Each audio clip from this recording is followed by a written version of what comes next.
Cars out on the track here at Talladega. Budweiser, the official beer of NASCAR, is the proud sponsor of the Budweiser Pole Award, given to the fastest qualifier at each NASCAR and Nextel Cup Series race. And Budweiser congratulates Elliott Sadler on his third pole of 2005. Take a look at the starting grid presented by Harley-Davidson for today's 500-mile race at Talladega. Elliott Sadler on the pole next to his teammate Dale Jarrett. Back in row 2 on the inside, Ryan Newman. On the outside, Tony Stewart. Row 3, Bobby Labonte and Joe Nemechek. In row 4, Scott Riggs and Greg Biffle, one of the contenders in the chase for the championship. Row 5 on the inside, last week's winner at Dover, Jimmy Johnson. Carl Edwards on the outside. Matt Kenseth and Jeff Gordon, 2 strong cars at this race in row 6. Row 7, Kyle Busch, second a week ago, and Jamie McMurray, who the guys in the garage think is a threat today. On the inside of row 8, another Penske car, Travis Kvapil, Sterling Marlin for Chip Ganassi on the outside. Row 9, Martin Truex Jr. in the Bass Pro car, and Jeff Burton alongside. Row 10, J.J. Yaley and 5-time Talladega winner Dale Earnhardt Jr. Inside of row 11, Kurt Busch needs to get something going. This would be a great place for a good finish for Robbie Gordon on the outside. Row 12, Mike Bliss and Mark Martin. In row 13, you'll find Michael Waltrip and Casey Mears. Both those cars will have to drop to the rear of the field for work on their transmission. Row 14 on the inside, Brian Vickers. Casey Kane for Ray Evernham on the outside. Ricky Rudd and Dave Blaney share row 15. Bobby Hamilton Jr. on the inside of 16. Jeremy Mayfield on the outside. And as you look at the rest of the starting grid, 43 cars going 500 miles. Michael Waltrip is one of them. Let's see if Wally can get him on the radio. Hey, Michael, this is Wally in the booth. Can you hear me? That's Wally. How are you? Pretty good. Man, your car looked awfully good yesterday in practice, and you know, you qualified well, but have to drop back with the transmission change. How do you play it now? Well, I'm just going to observe probably for a few laps, Wally. They're going to be 4 or 5 wide even, and there's just no sense in me trying to get from last up through that while it's like that. I think my car's strong enough to when once they string out a little bit, I'll be able to get some help and get up through there. So watch for the Napa Chevy and the guys back here to just chill out for a few laps. So you'll just let things settle down. Will you stay back there, you think, through the first pit stop, or will you just let it settle and then pick your way through? I think I'll be up through there by the time the first pit stop happens, I hope. And again, it has to all develop, Wally. You got to see what happens and follow along and then to make your plan off that. One thing's for sure, though, I'm not nervous because I'm starting last, and I got the old Aaron's Dream Machine right in front of me. Not a whole lot to worry about back here right now. Check in later. The pulse might go up a little. Okay, good luck, Michael. Michael Waltrip with Wally on the radio. Let's go down to pit road. Gets the final stories before we go green. Start with Marty Snyder. Well, Bill, as you told us earlier, only one chase driver out of the 10 has a win here at Talladega. Mark Martin has 2 of them.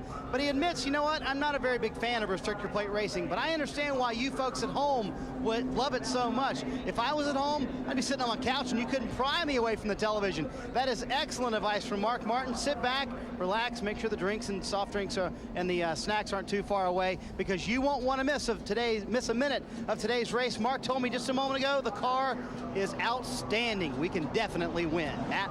Tony Stewart took a small hit in the points last week, dropping 4 spots. Now he says that 18th place finish at Dover, that wasn't their chase mulligan. And they're not in catch-up mode just yet, because after all, they only are 23 markers out of first. But if you look at his past history this year and here at Talladega, today should be a great points day. He's got the car that dominated Daytona back in July, leading all but 9 laps. If you look at his past results here, 4 times, Dave Burns, he has finished second.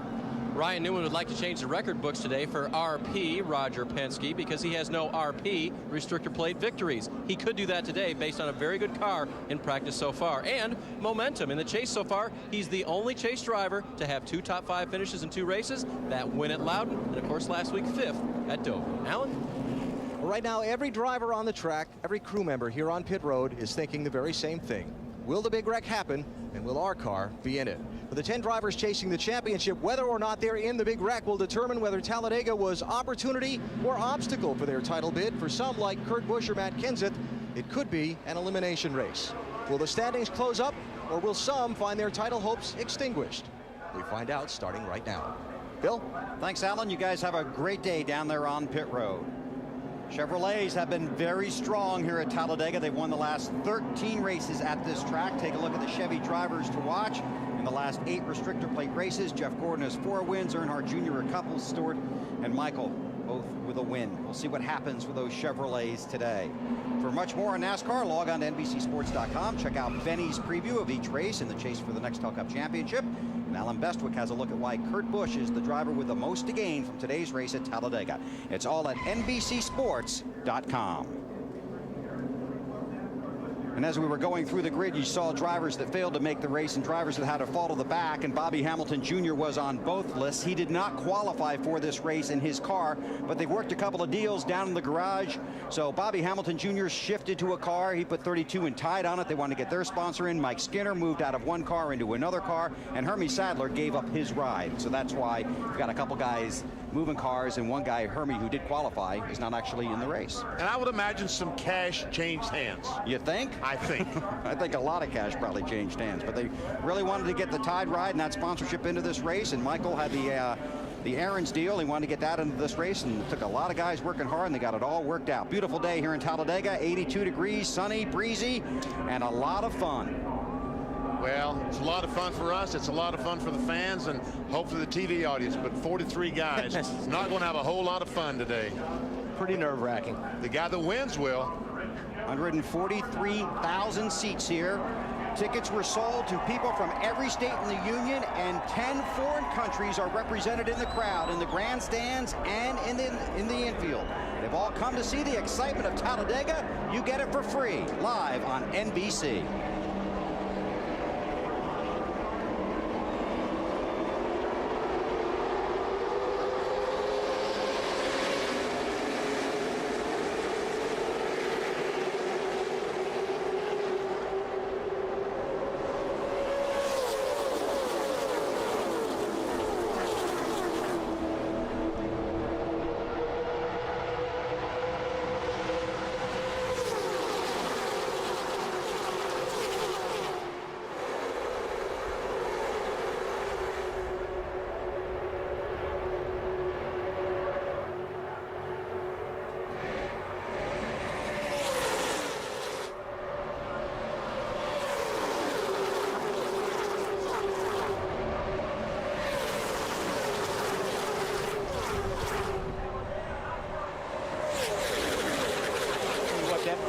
Car right there in the left lane with Dale Jr. in the front car right behind him.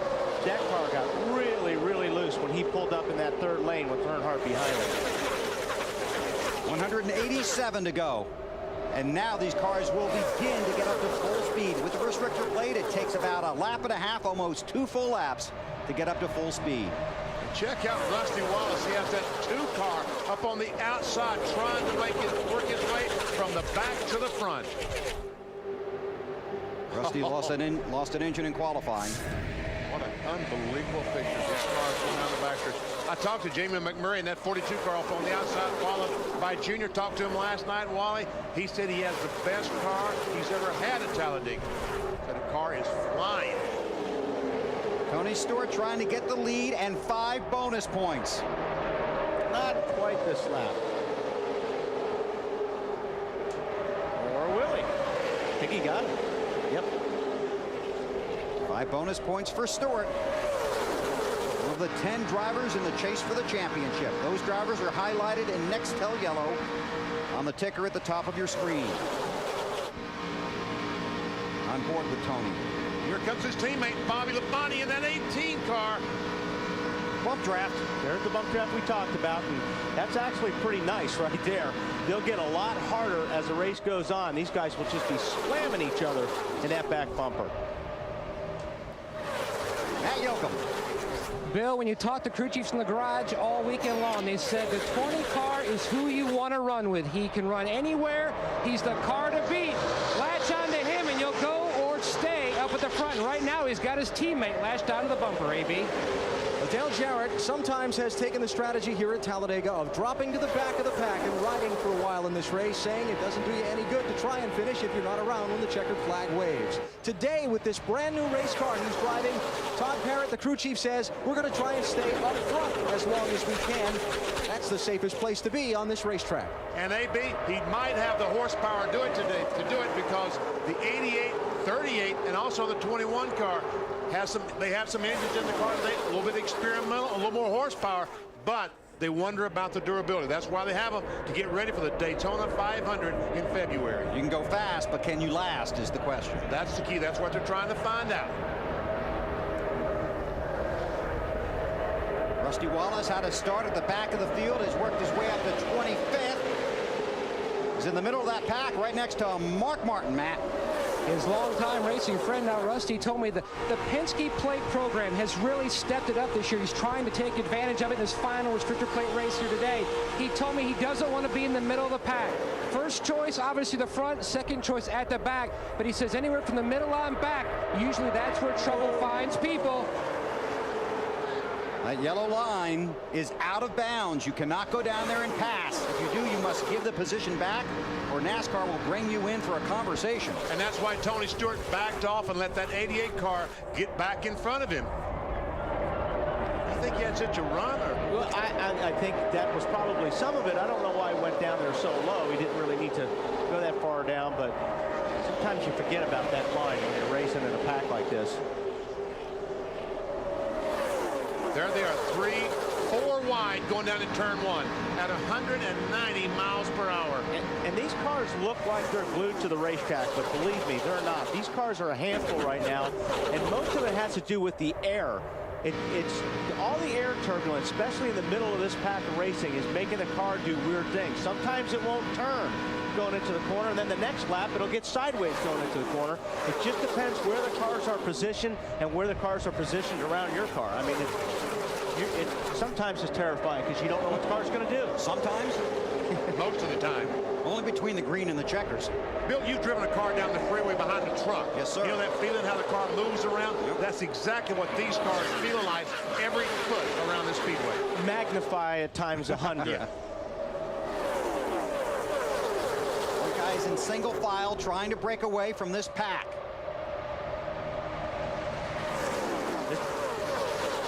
Where we talked about, you know, hanging guys out to dry. Now, right here's Rusty. He's on board right now, and he is in the middle of this pack. You can see all these guys are all bump drafting each other right now.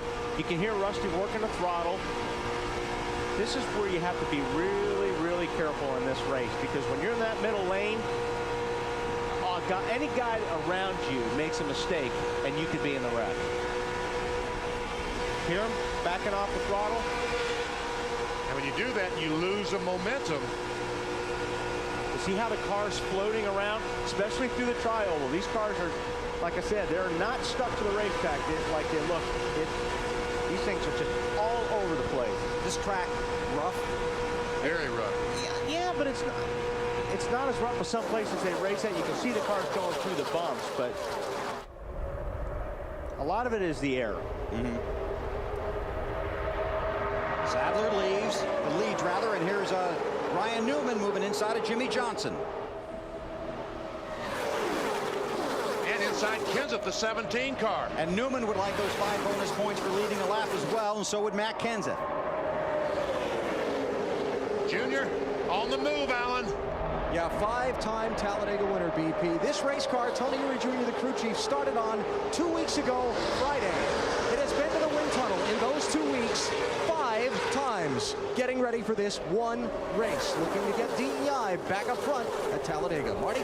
Alan, they talked about the guys wanting the 5 bonus points. Matt Kenseth trying that high line to get those 5 bonus points going around Elliott Sadler. Sadler gets a little bit loose, but Matt said, I need the 5 bonus points, but today I have the best combination of body, car, and engine I've ever had at a restrictor plate race. Not only can we win, we can lead much of this race. And there he is in front. Tell you what, I don't know for how long. There's another couple teammates right behind him that have quietly worked their way to the front. That's Jimmy Johnson and Jeff Gordon. Talked to Matt, Kansas crew chief Robbie Reiser for about a minute in the garage this morning inside their hauler. He was so nervous he didn't even want to talk about the race. I said, are you in a bad mood? He goes, no. I said, Talladega? He goes, yep. I said, I'll see you at Kansas. Kansas, he received those 5 bonus points for leading the lap. A contender in the chase for the Nextel Cup. We're going to take a break. If trouble breaks out, we'll break in. You're watching NASCAR live on NBC.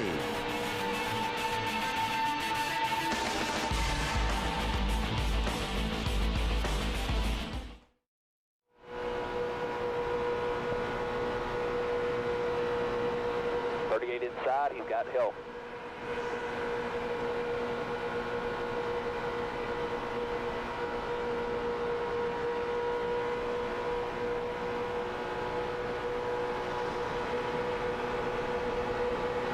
Pulls open.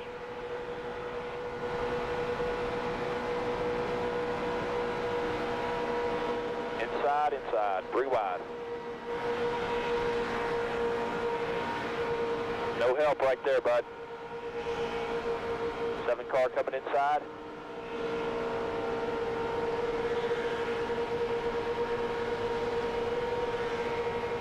Three wide.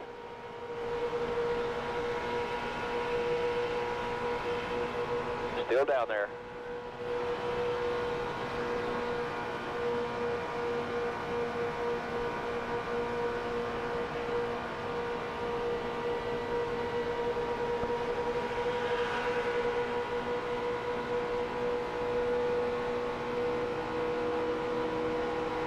Be patient, buddy. We'll get it back. Good job.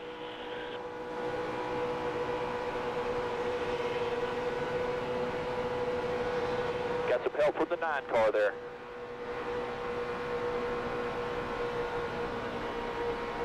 Two cars inside the 2 car.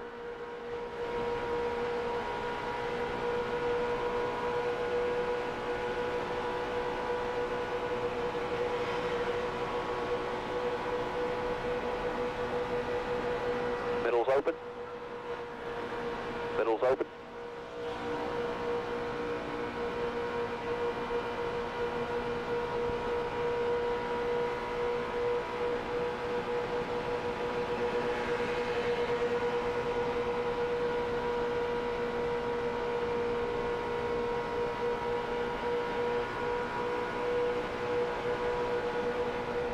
Inside, lined up inside.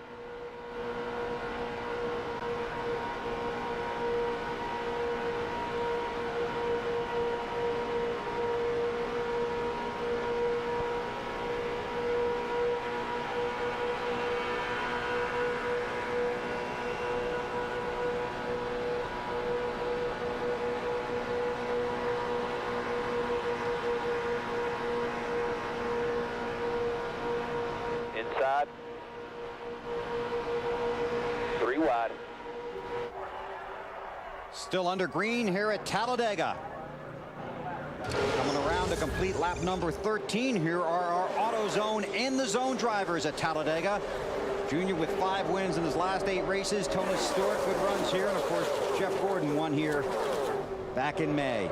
Our AutoZone and the Zone drivers at Talladega.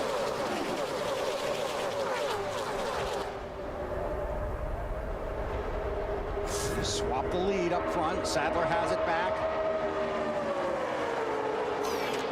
Matt Kenseth had it for a couple of laps. And Jimmy Johnson wants it, Alan.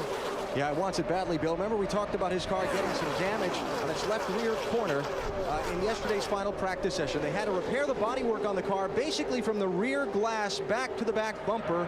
I asked crew chief Chad Knaus if there were any concerns about it. He said, no, we think we've got it all pretty close. The only thing Jimmy said is he thinks the left side fender skirt, that piece of metal that hangs down between the wheels toward the ground to seal the air from under the car, he thinks that's dragging just a bit. Otherwise, really good. See that 6th car on the left-hand side there, that blue Viagra Ford of Mark Martin from 24th to 6th. The only driver in the chase that has won here, he's got Dale Earnhardt Jr. on his rear bumper. How about it, Marty? And guys, that's exactly where Mark wanted to be. He wants to run the high line. He told me that yesterday in final practice, the low line was not good for him. Bogged the car down. Car wouldn't go to the low line. But the top line was very, very good for Mark. And he said, I'm committed to that for most of the day. Maybe the middle group, but the top group is what works for me. Dave? 38 car continues to lead. The pole sitter is staying out front, and fuel mileage may come into play here today. Most teams being able to run between 35 and 37 laps for sure, but the 38 car will not be making a stretching fuel run like they might have. They tried some different changes to their carburetor, which would have saved fuel, but it really took away maneuverability for Elliott Sadler, so they stayed with a fuel-consuming, powerful setup on the 38. From first to 43rd, 3.9 seconds.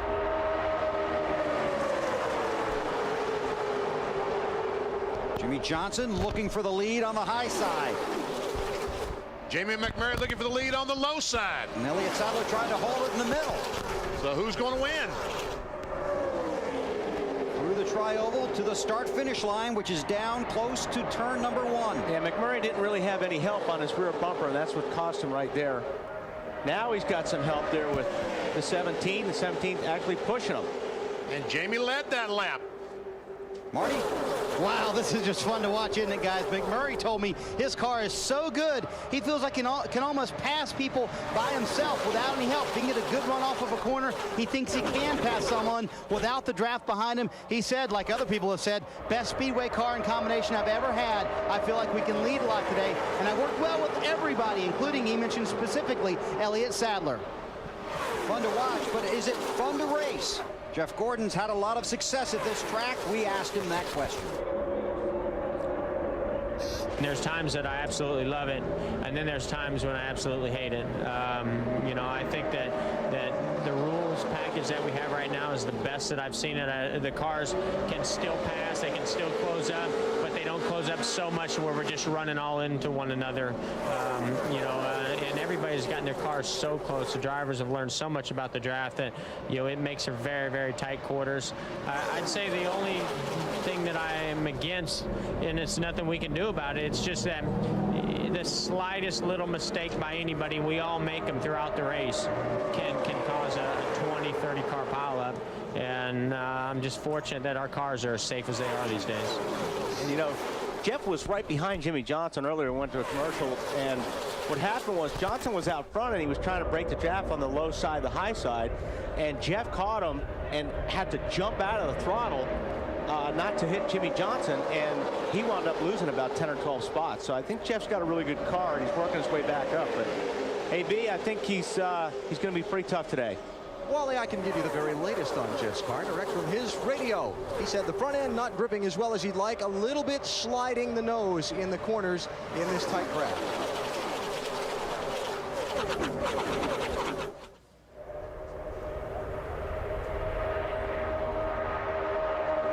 Down the backstretch.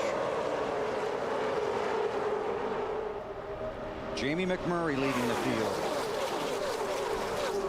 See Kurt Busch, 97 car is way back there, currently running in 35th position. Matt? Bill, two issues for the 97 of Busch. Now first, he thought he passed the 41 of Casey Mears under the yellow line, so he had to lag back to let Mears go back by. Also, his spotter, Jeremy Brickhouse, reports to the team they think they may have some slight cosmetic damage with the crash. Trouble in turn 1. Oh, car on its roof. Michael Waltrip. Mark Martin is in it. One of the championship contenders. Elliott Sadler, the pole sitter, the 38 car. Damage.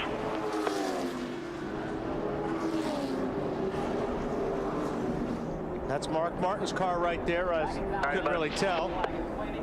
No steering at all. No steering at all, Mark said, but obviously he is okay. Sometimes he's just along for the ride.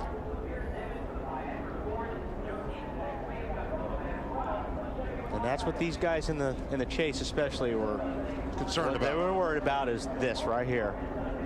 Dale Earnhardt Jr. got part of it. Hey, flat tires. I got a lot of damage. I hit pretty hard.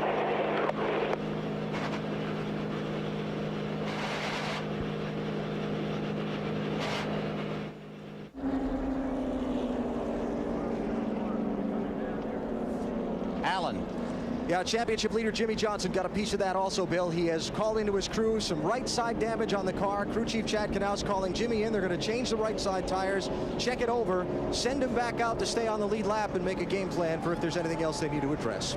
Not too bad, though, Alan. He got away with a lot of it there. Let's see if we can see what happens here, BP. You see Mark Martin there, and it looks like Elliott Sadler got turned by Jimmy Johnson. Yeah, looked like he got hit by the 48 car getting down the corner. And Michael went over twice. Look at the rear end hanging out of Michael Waltrip's car. The 00 is Mike Skinner. Okay, watch up front. Watch the 48 car. And he just tags the 30. Just tags him. Just doesn't take a whole lot. Michael coming here. Poor Michael, he has no place. He makes contact with Rusty Wallace and Mark Martin. That's what sent him over. Yeah, Mark's the one that launched him.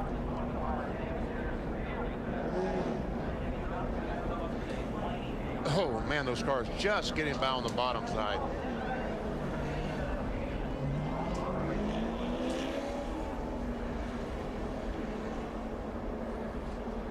And like I said, he just looks like these cars are glued, but it just takes somebody to touch one of these bumpers in the wrong way, especially when you're in the corner.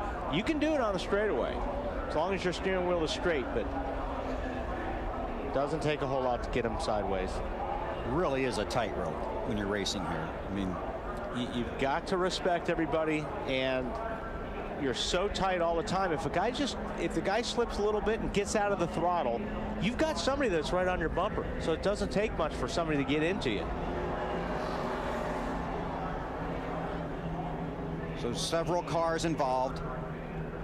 20 laps are complete.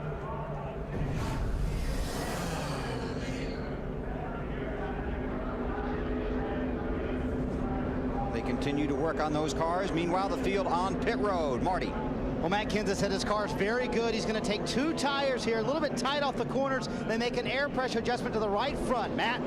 The 20's already in. Not sure if you ran through any debris. They were talking about going with a 4-tire change, but they're going 2 tires.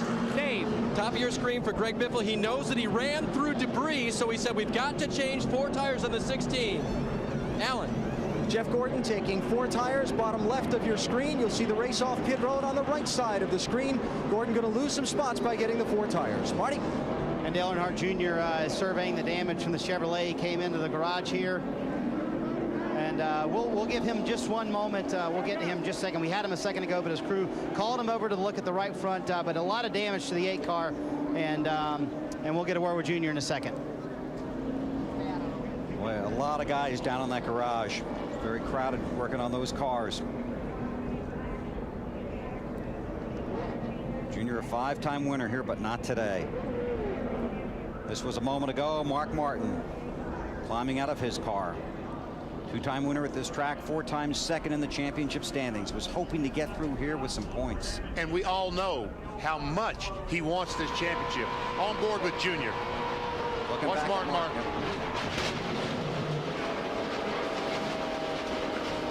Okay, keep coming, buddy. Keep coming. Clear low. Clear low. On board with Michael Waltrip. This should be pretty wild. This is what you see out of the windshield. Right in front of you. Come on around. Come on. And he just got hit. He got hit. There's not a whole lot you can do when you're in the middle of that, Marty.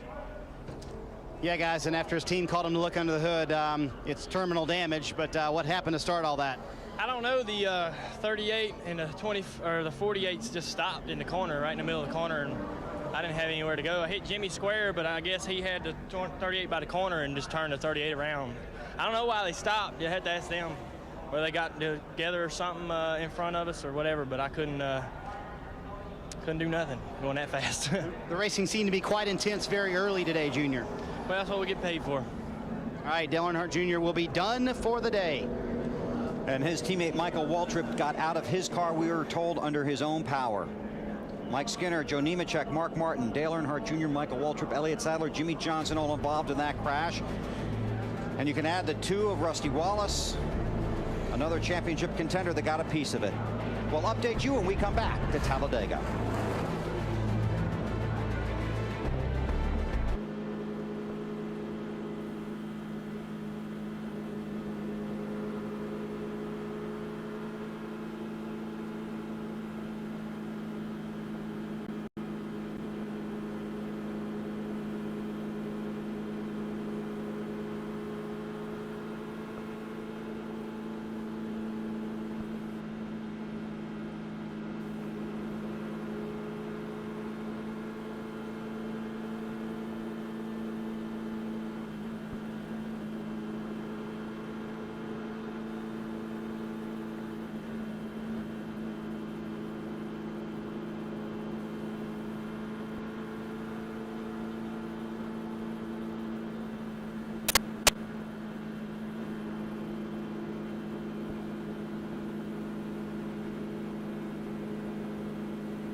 How's your temps now? 195, 230, coming down.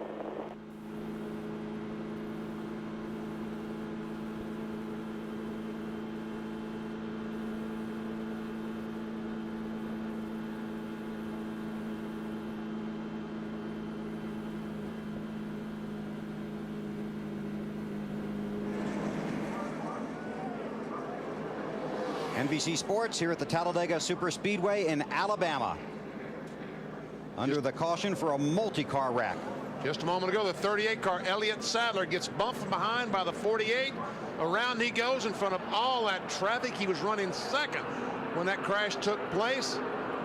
And we're fortunate 20 cars were not involved. Yeah. Matt Yoakum. And Bill, Michael Waltrip, and I just watched the replay. What a wild ride. Yeah, it was pretty cool. The world was right, and then it was wrong, and then it was right, and then it was wrong. And then I came to a stop, and the Aaron's Dream Machine slid right up beside the Napa Chevy. I thought, this could be a nightmare. I'm not sure, but I feel great. Somebody turned a pole sitter. What are you going to do? Unbelievable, but that's typical here. Oh, watching it again. I knew what I was doing, and Rusty just bunted me back over and got me in a huge crash, but darn, I was having fun. I was trying to lay back like I said I was going to, and I got all the way up to 10th. I said, well, you know, these 10 guys, they're probably not going to wreck each other. I guess I should have known better than that. You can tell by his humor, Michael Waltrip is A-OK. Snyder? I'm happy. And fortunately, Mark Martin seems to be happy too. You're glad you survived that one. What was your view of that? Somebody probably spun the 38 out. Probably about all I saw. 38 spun, and I just want to say one thing. The fans are the only one that can do anything about this. No one else can. The drivers can't. The owners can't. And NASCAR's not going to do anything about it. So, you know, I doubt if the fans can either, but they can sure try. I know that it's exciting racing to watch, but golly, I didn't even get a sweat worked up. You know, and you just can't go against God's will.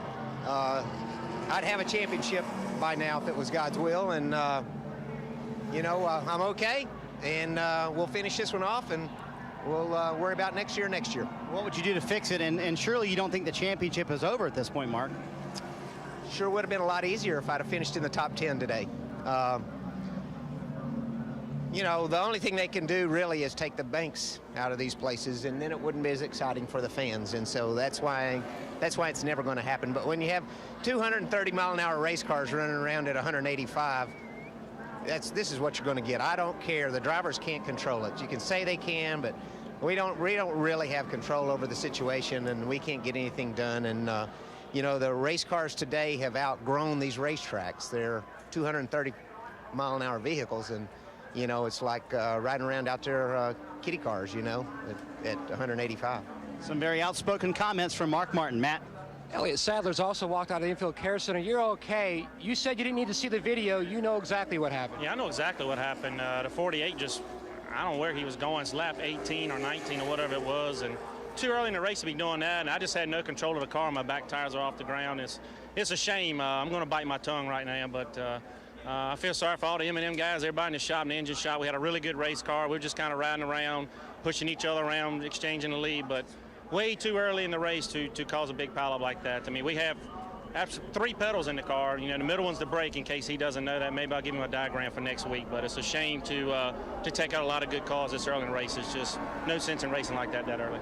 Obviously a very frustrated Elliott Sadler. Guys? This car has been on and off of pit road 4 or 5 times now. Jimmy Johnson. So they're pointing the finger at Jimmy for this one. And take a look at what happened here at Talladega in the spring. A lot of folks pointing the finger at Jimmy Johnson in this situation. Going down in turn 1, he moves up, gets in 4 car Mike Wallace. He goes up, and the end result, several cars involved in this crash. And several drivers were very upset with Jimmy after this race. Well, that list just grew. Yep.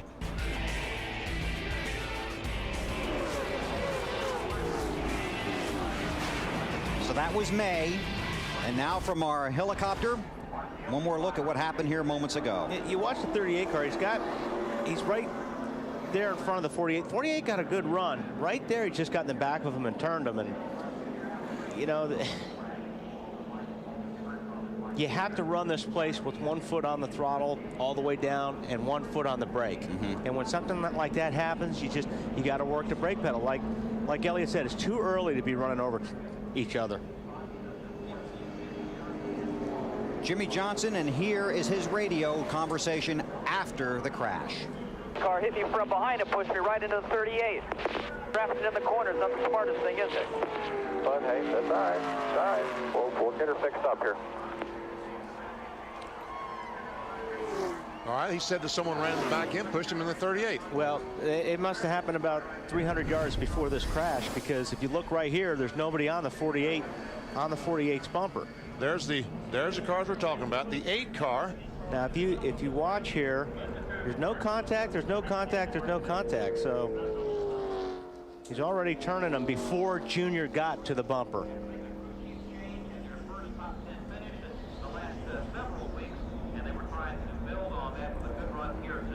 Now on board with Ricky Rudd. The wreck's in front of him. Hey, go low, baby, go low. Ease off, go low, keep digging. Try to do the middle, try to do the middle. Oh, just nice. got by.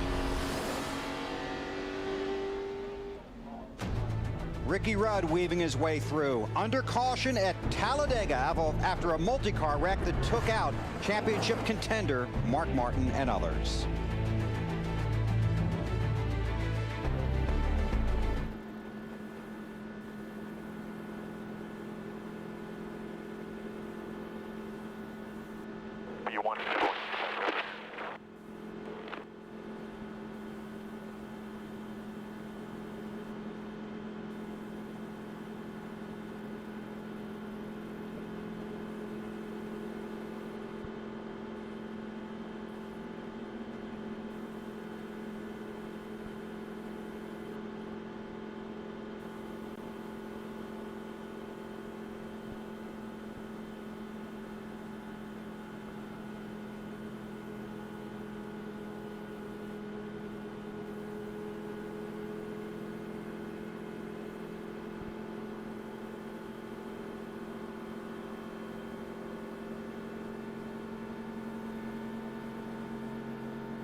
Everything's tight. Look around.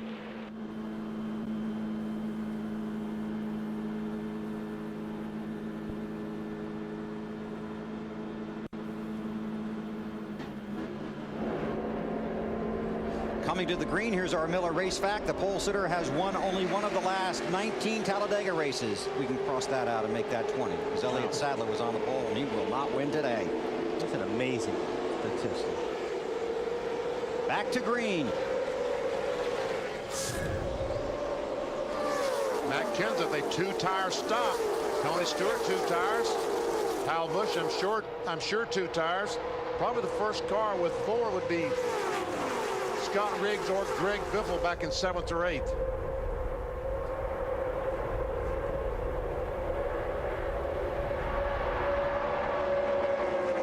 Takes a good full lap, get these cars up to speed. Riggs took 2 tires, we understand, on his pit stop. Let's get an update from Marty. Well, Bill, here's the other side of the equation for Mark Martin. Remember, he's 4th in the championship, only 21 points behind Jimmy Johnson, and this car is heavily damaged. The front and rear clips are both bent. The track bar mount, which is in the rear of the car, is ripped out completely. The lower control arm places where they mount in the front are ripped out completely, but they're going to try to get back out. And one thing they have in their favor is there might be another big wreck. Maybe they could pass some cars that way, but if they do go back out now, at best they could pass 2 cars, the car of Elliott Sadler and Mark Martin, but they are actively trying to get Mark Martin's number 6 car back in this race. Well, it's going to be a lot of work done if they are able to get that car back on the racetrack. And what he was talking about is that Mark could pass Dale Earnhardt Jr. and Elliott Sadler and Kevin LePage at this point.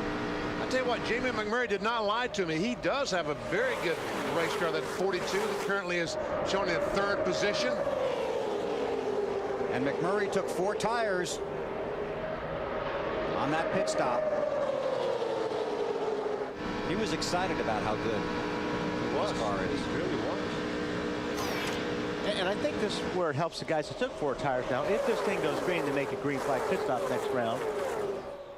Those guys that took 4 could get away with the 2.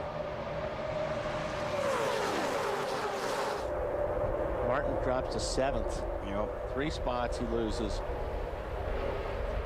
And a big hit in the points. Yeah. More than that. This is not Mark's favorite brand of racing, as you might have guessed. Oh, he's been not very happy with restrictor plate racing.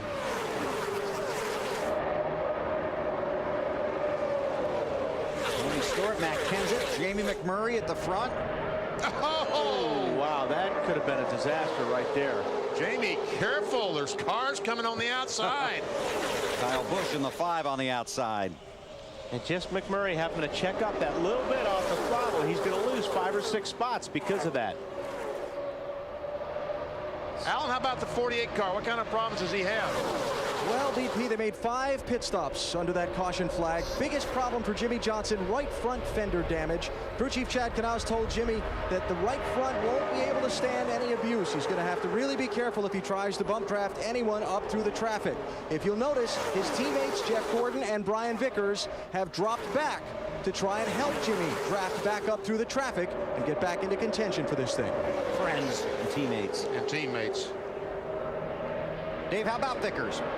Pretty good race car, and when they received just a little bit of left front damage on their car, they spent a couple of pit stops fixing that, and then with 1 to go, they came in and topped off the tanks, knowing that their teammate Jimmy Johnson would want some help going back through the pack. They're separated right now, but the 25 definitely trying to help lead his chase-hungry teammate back through the pack. Matt? Casey Mears right there in the pink car, the 41 in the middle. Now he's clear on the outside. Now, he thought he had an ignition problem, guys, on that restart. It just didn't kick in, but now he said it's driving well. But he likes his car in the middle to the higher groove. He says that's where it performs best. Hey, well, we've seen the high groove work pretty well for these cars today. Jamie McMurray at 42, remember, he used the high line to take the lead earlier before the crash. McMurray's car is working everywhere. He just passed Biffle, made it 3 wide going into 3 on the low side.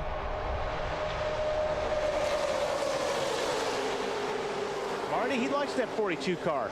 He loves the car, Wally, and I know you've had a car that handled this well at a restrictor plate race before, and they're fun to drive when they drive like this. But actually, this is not where Jamie wants to be. He just radioed to his crew, said, get me out of the bottom lane. The car does not run as well here. And 2, his car has been tight for most of the day, so when you're trying to force it to stay down on the bottom, it makes it feel like it's even tighter to Jamie. It won't turn. Well, unfortunately, it's pretty busy up on the right side of him right now, so I don't know if he's going to be able to get out of that low line. But this is where you just got to be patient and wait for a gap to open up so your spotter can clear you into the next lane. Or get to the front and then don't worry about it. How about that 29 car, Kevin Harvick? And it has been an adventure for that team this weekend. And the adventure continues as Harvick comes down with the lead. Harvick failed post-qualifying inspection. And there's a lot to that story, Alan. Yeah, sure is. Violations found on Kevin Harvick's car that involve Jimmy Johnson slowing down. The left rear blew out. Sure did. Took the fender with it. Caution is out. Caution is out of Talladega. Caution is out. One more coming behind you. Well, and the caution should be thrown because we know that there's a lot of debris on the racetrack where this fender has been ripped off the 48 car. So Jimmy Johnson will have to limp it back to pit road. We need to be prepared to do something with the fuel filler hole here. Be prepared to work on that. You know, we always talk about what happens when those tires come apart. There you have it. When they do blow, they just rip the side of the race cars off. And he's on the inner liner there, right? Yes. That's a tire inside a tire. And that's been such a help on racetracks like this.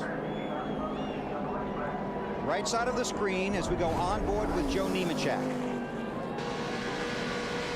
There we see the 48 car going by, and there we see the smoke, and that was the start of the tire coming apart. And Jimmy is lucky he didn't spin down and back it in the fence. No, he's lucky he did it on pretty much the straightaway. If that would have happened in turn 1 or turn 2, I'm pretty sure he would have been in the fence, but he had the car pointed straight when it blew. So the second caution of the day out at Talladega for Jimmy Johnson, one of the contenders in the chase for the Nextel Cup.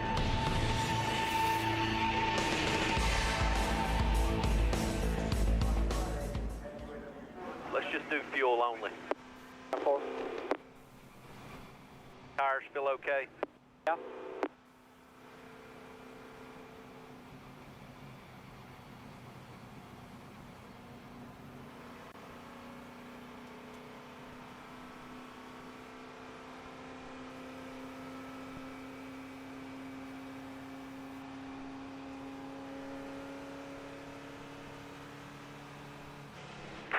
$242.99. That's the lineup. Forward. Road's open.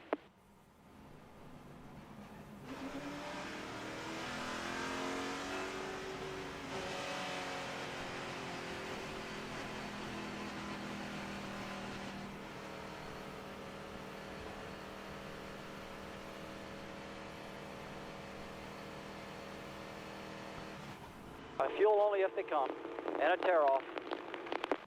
10-4. And then tear off.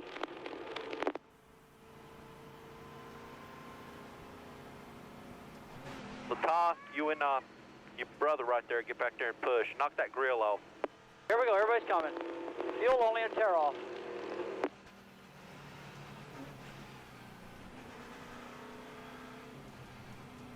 Where want to go, Larry? 10-4. And away.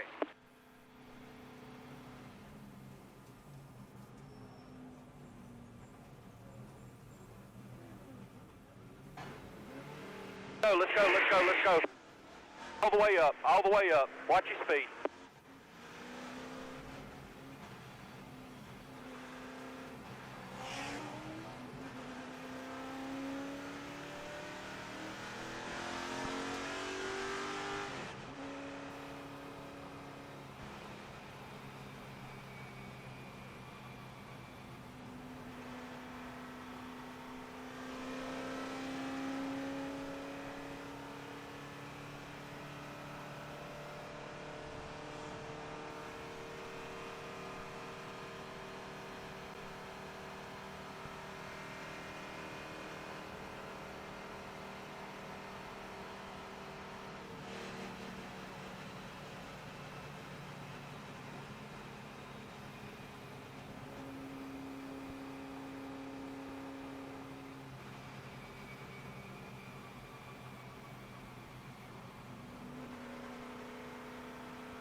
Well, Mark Martin is the only one of the 10 chase drivers to have won a cup race here at Talladega. In fact, Mark has won 2 races here. His most recent win came in the caution-free race of 1997 when he beat Dale Earnhardt for the win in NASCAR's fastest 500-mile race ever. The race was completed in 2.5 hours. For more, log on to FordRacing.com. And we just got word, Bill, that Mark Martin is done for the day. He is listed as 41st on the field right now. That's right, Marty, and Dale Earnhardt Jr. done for the day. 40th. Michael Waltrip 42nd, Mike Skinner 43rd, all out of the race. You know, I talked about at the very top of the show about pit road, and you've got to be careful on pit road, and it can eliminate you. Watch as the 45 car, Kyle Petty, top of the screen, making a pit stop. He gets bumped from behind, oh my goodness, by the 18 car Bobby Labonte, and luckily his crew guys were able to get behind the wall before he made contact with that wall. Still under caution here at Talladega.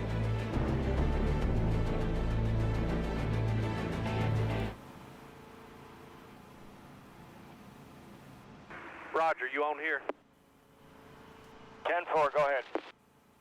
If we can help that 12 get up there and lead a lap, if we get opportunity, we'd like to lead 1-2.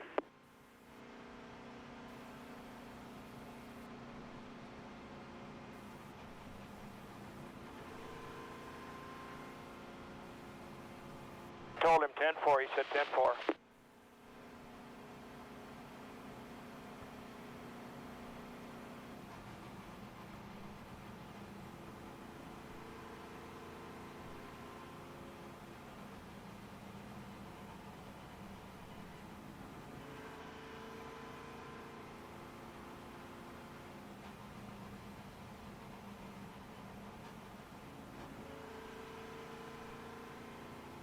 Bro, get a hold of that 41. Tell him to give me some help for us. Help me. Push me up there to get me a lap. Give me 5 points. Right.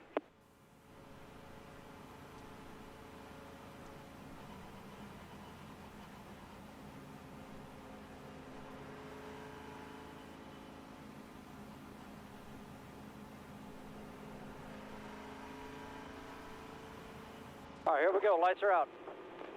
Thumbs up.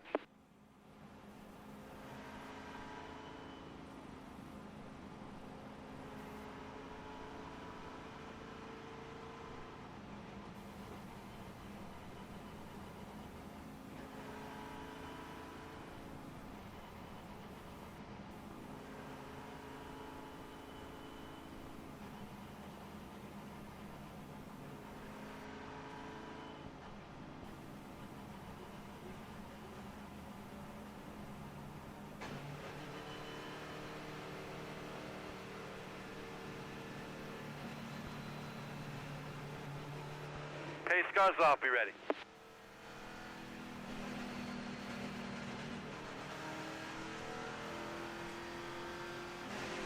Ready. Ready. Green flag.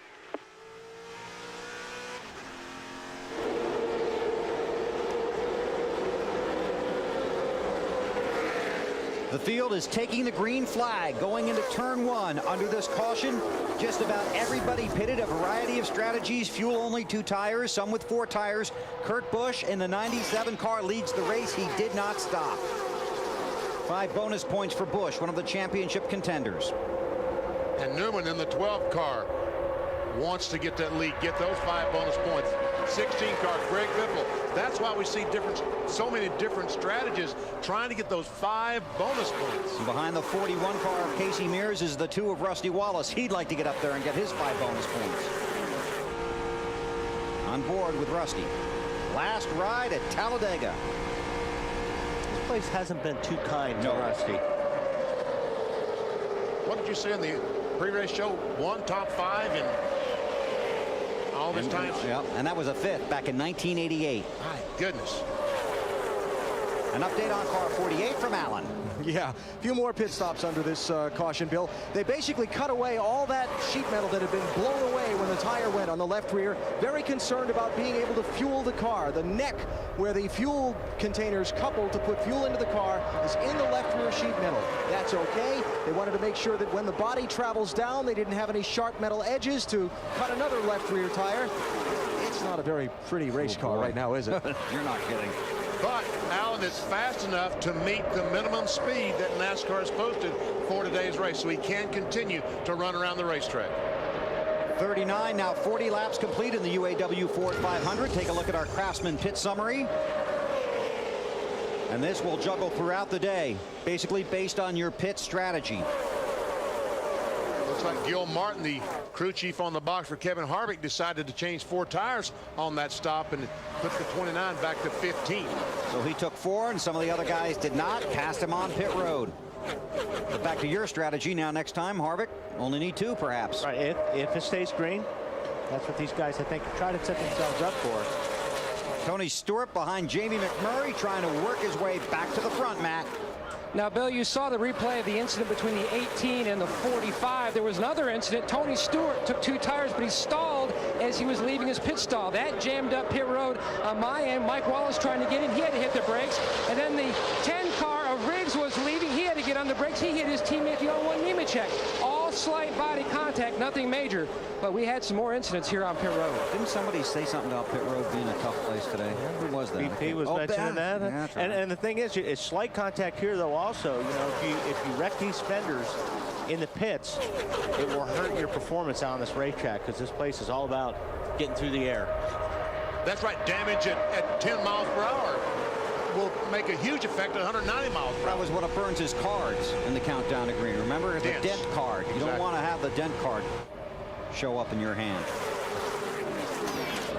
Now it's time for the Singular Race Talk $1,031 challenge. Which driver will win a restrictor plate race first? I would not vote for Jimmy Johnson today. No. Probably should have started this at the start of the race. Maybe. You can vote by texting the word race to 191 on your Singular wireless phone, or go to NASCAR.com. You'll also be entered for a chance to win $1,031. Rusty Wallace hung up on the outside, hung out to dry, as they say. And he is hung out to dry. There's no one to help poor old Rusty, and back he goes. Now, someone finally felt sorry for Rusty. No, still going backwards. Rusty was 4th place that last lap and lost about 20 spots just because he got forced out of line and was hung out to dry. Matt. And he's trying to regroup and start to work his way back to the front. But Rusty, like some guys, fuel only on that last stop. Rusty, his final shot at picking up that first points-paying restrictor plate win for himself and owner Roger Penske. Who's that behind him in that 4 car? Mike Wallace. There you go. So you got friends, teammates, and brothers. You saw Rusty with the hand gesture telling Mike to come on. Now they've got Jeff Burton, the 31 car. Rusty said, I think maybe I'll try to follow Jeff and go down the middle. Mike's going to follow Rusty. Jeff Green in the 43 is going to follow Mike. And Harvick's going to try to pass them all on the inside. I think Harvick's getting past right now. By the looks of it, he's been dropping back as well. What about Jeff Burton, Dave? Pretty good race car, guys, and that might be a good car for Rusty to follow. After the morning practice yesterday, they did some changes on that front end, and it never tightened up, never wanted to have that pushy feeling to it through the entire final practice session. So Jeff very pleased with his car. I think you'll see it up front a long time today. Right in the middle of that, up towards the front, you've got 25 of Brian Vickers and Jeff Gordon working his way back up. And he lost a lot of positions on pit lane that last pit stop, so they must have made some changes or something, because his car was good, but he lost a lot of spots in the pits. On board with Burton, looking forward at Jeff Gordon. And look at the way those cars are floating around. I mean, Biffle in that 16 car looked like he was about to lose control up in the middle of the corner. And that's a tough spot right there coming out of turn 4. The cars really float and they just slide up out of the corner. Sterling Marlin in the Coors Light Dodge. Dave, I bet Biffle, what's he saying? He just radioed in, guys. It's really, really loose when guys are tight on the outside of me. When the cars are really up next to him, Craig's car is hard to handle. And you can see that, Dave, by the video. And there again, it's when we talk about this place is all about the air and the way the air is twirling around these cars right now. Sometimes you have it pushing you in the racetrack, and sometimes you don't. It's actually lifting you out of the racetrack.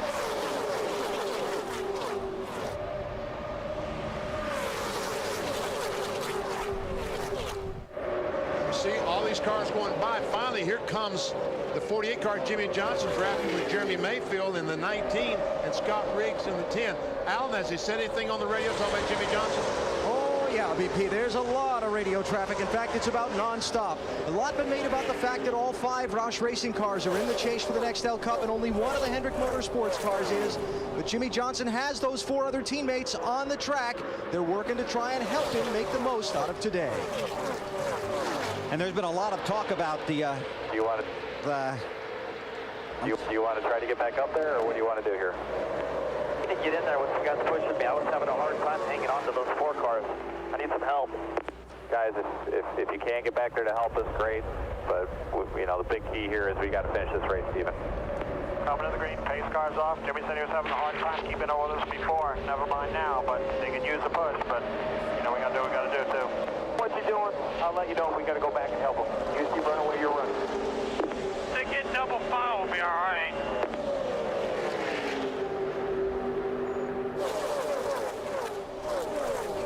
There we go. That was the voice of Jeff Gordon tagged onto the end there. I didn't think I was talking that quietly.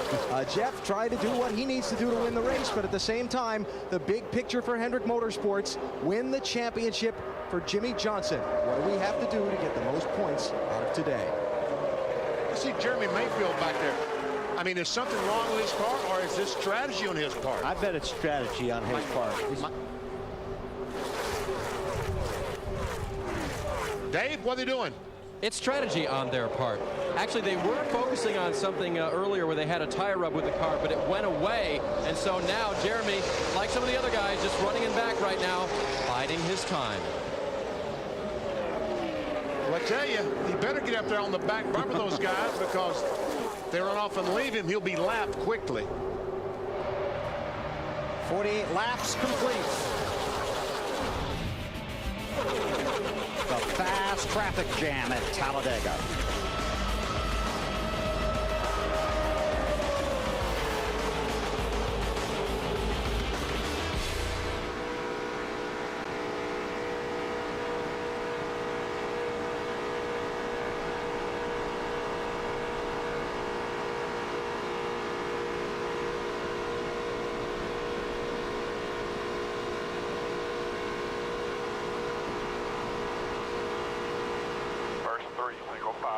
Looking outside, not there.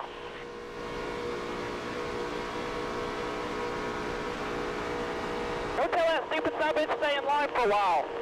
We're a lot faster if the 3 of us will stay up.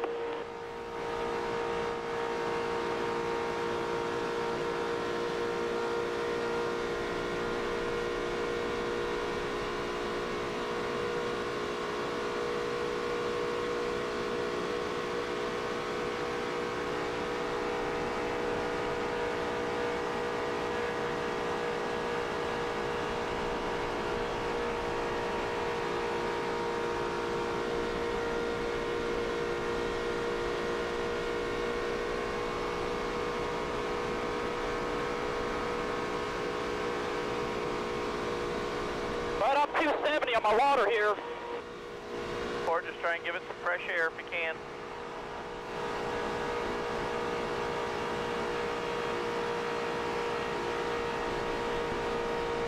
Mark, you need to let Jamie know that's what I'm doing here when I tuck out a little bit. Yeah, I'm looking for him right now.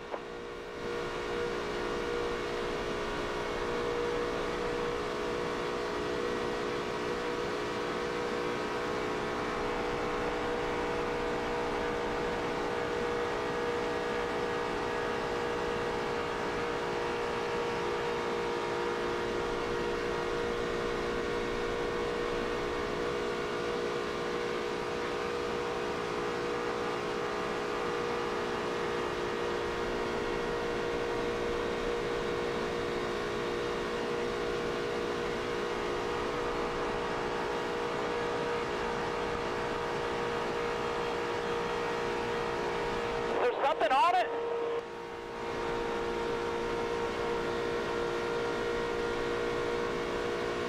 I looked this time, I hadn't seen nothing.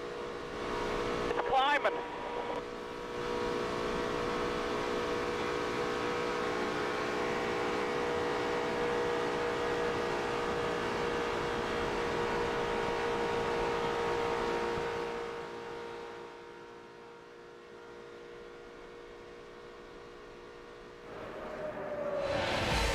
NASCAR Next L Cup Series racing from Talladega is brought to you by Budweiser, the official beer of NASCAR. Grab a cold one, the race is on. By Sprint, proud partner of the NASCAR Next L Cup Series. By Ballpark Franks, be big, be meaty, be frank. And by Sunoco, the official fuel of NASCAR. Haven't missed a thing. 36 cars on the lead lap. The top 31 cars separated by 1.9 seconds. Jamie McMurray back to the front. Tony Stewart right behind him, and a bunch of company coming. Here's the Wendy's race menu. We're in Kansas next Sunday afternoon on NBC at 1:30 Eastern Time. Then it's off to Charlotte for a Saturday night race on October 15th. Then on to the short track at Martinsville. Then the lightning quick Atlanta Motor Speedway. All on NBC, and all our coverage begins with the Bank of America Countdown to Green, our Wendy's race menu. I thought something was wrong with Stewart there for a second. As low as he dropped down, but he's done that a couple of times. Yeah. What's he doing there, Matt? There is something wrong with the 20. The water temperature is running very hot. In fact, Zippy told Smoke, if you want to pull out to try to get fresh air, go for it. All the guys are up on the wall just in case it gets too hot and he has to come in, but they took a good shot of that front grille. You can see it looks pretty clean. Yeah, it's clean. I mean, he's out front right now, so I still don't know why he's dropping down like that on the straightaway, but we will watch. It worked because last time he led that lap, Matt. The big thing was he was running second and third in line. He didn't have that fresh air. And when the 42 of McMurray moved to the high side, that gave Smoke that fresh air he needed. Okay. Marty, how about McMurray? Well, he moved to the high side, as Matt was talking about, on purpose, because he said his car was just too tight trying to run the bottom, and plus he saw Tony trying to peek out and get some air, so he's trying to help Tony out a little bit too. But you can kind of see the yo-yo effect that Jamie does. He'll let the 17 get to his bumper, and then he said when the 17 gets close to him, he just gets a huge push and goes way out front. See Tony do that again. What a jump he got on that 42 car. Yep. Well, it worked here, but it didn't work going into one a couple laps ago. Problem is, sometimes when you get a gap like this in between you and the guys that are behind you, they get a run and they'll pass you. This is a race where you can get too good of a lead. Yeah, absolutely. It's Brian Vickers in the 25. Next to McMurray. More on the Home Depot ride back. When he drove by the front stretch, he told Zippy it's still at 260 and it's not in a hurry coming down on their next stop. They are going to pull some tape off the front to get more air. Close contact there between the two cars there, the 25 and the 42, but they're going to try to pull more tape off to get more fresh air in to cool that engine. The problem with that is, as they take that tape off, they slow the car down a little bit. Yeah, and 260 is just getting there to the point where it's being unsafe as far as the engine goes. You can run it at 260, but if it gets any higher than that, you're in trouble. As long as he's out front, he's okay. But if he starts getting people in front of him, that temperature is going to go way up. Another hot car would be the 16 of Greg Biffle, Dave. And we don't mean hot like fast right now, overheating perhaps, but he hasn't said a temperature yet in the 16. What he did say was, tell my teammate Kurt Busch right in front of me, I'm breathing the nose out. I'm peeking out to get some fresh air in the car. I'm not trying to pass you. That does two things. That keeps Kurt from running out to block him and blocking the air that he wants to get on the nose, and also keeps him from, actually also gets his nose out there so we can get that car cooled down a little bit. I tell you what, they just haven't raced this much. They only ran yesterday in 15, 20 lap spurts, and now they've been out here for, well, so far, how many laps have we run? 55? But we're running in these 15, 20 lap segments, and they're just not getting a chance to cool the radiators, the water in the engine. And it's hotter here than it normally is for this race. Mid-80s today. Well, we got our lead pack of 36 cars and 3 wide at the front of the field. Like that all day at Talladega.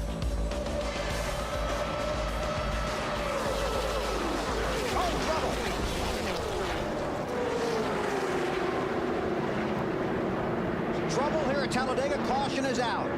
Mike Bliss is 0. I don't know if he ran in the back. Someone ran the back or just lost it off turn 2.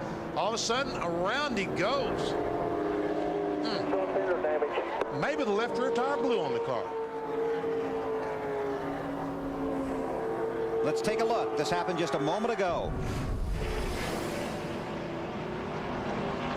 He just, left rear blue. Good call, Benny. And when that happens in the middle of the course, that's why Jimmy Johnson was so fortunate a while ago. It happened in the straightaway. There are a few more fortunate guys out there. Yeah. Jeff Green, the 43 car, not so fortunate. Martin Truex looks like he has fender damage in that one car. Yes, he does. There's Mayfield way down there. Comes back on the racetrack. He cleared it. I think the 11 car, J.J. Yaley, the FedEx car, also involved. On board once again with Ricky Rudd. See, Bliss is a couple cars up ahead of Ricky right there. There you see the smoke. Ricky gets out of the throttle. In front of you, buddy. We're right in front of you. Good job. Keep coming. Yellow's out. On board with Dale Jarrett, UPS-Ford. Now let's see DJ what he sees. Oh man, he just goes down, and luckily they paved this a few years ago. That used to be grass he was on back there. That would have been problems. And there it's okay to go below the yellow line, which is an out-of-bounds line here at Talladega. Mike Wallace barely getting by. There we see Yaley come into the... Oh, he runs in the back of the zero car. See Quapple in the 77 making contact with the outside retaining wall, and I don't know if Tony Raines in the green car was involved or not. And Harvick, is something wrong with Harvick? What's he doing way back there? And well, Wally said he'd been dropping back, so either he was going back there for a reason or that he had some problems, but it worked out for him there. Yeah. Same for Jeremy Mayfield.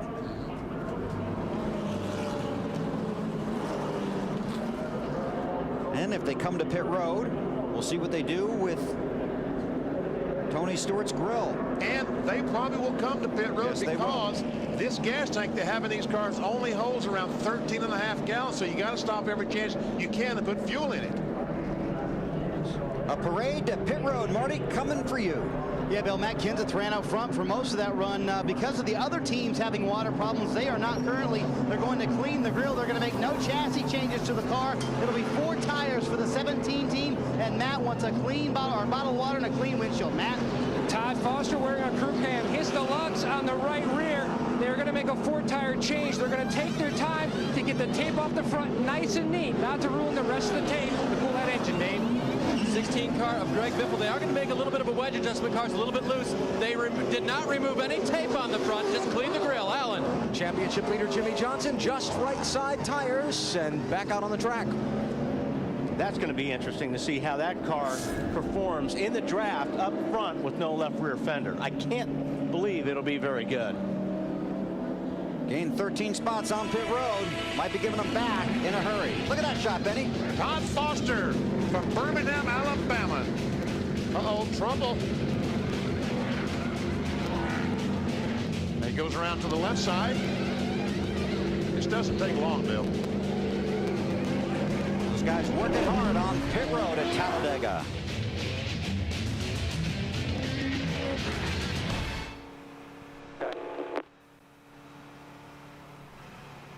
Wedge enter. Yes, sir.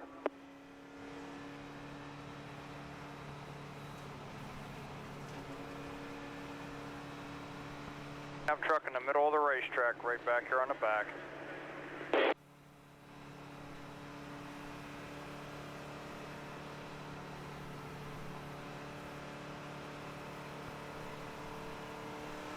One to go.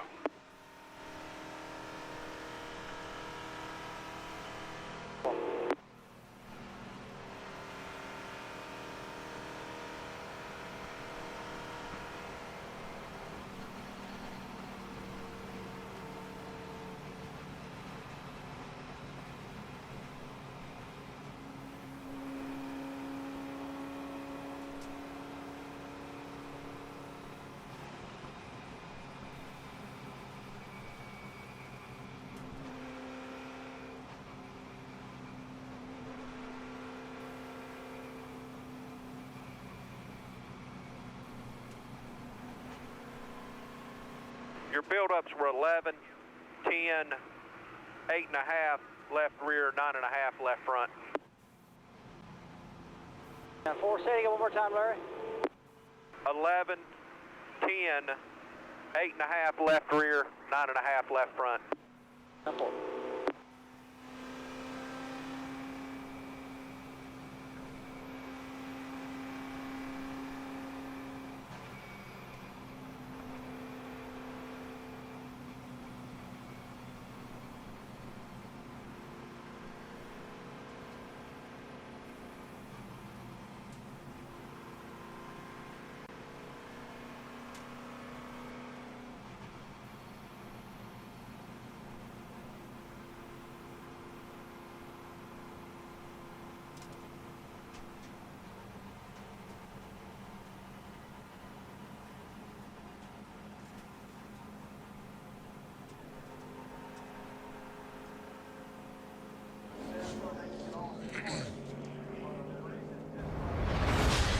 NBC Sports at the Talladega Superspeedway in Alabama. Elliott Sadler and Dale Jarrett took him to the green flag.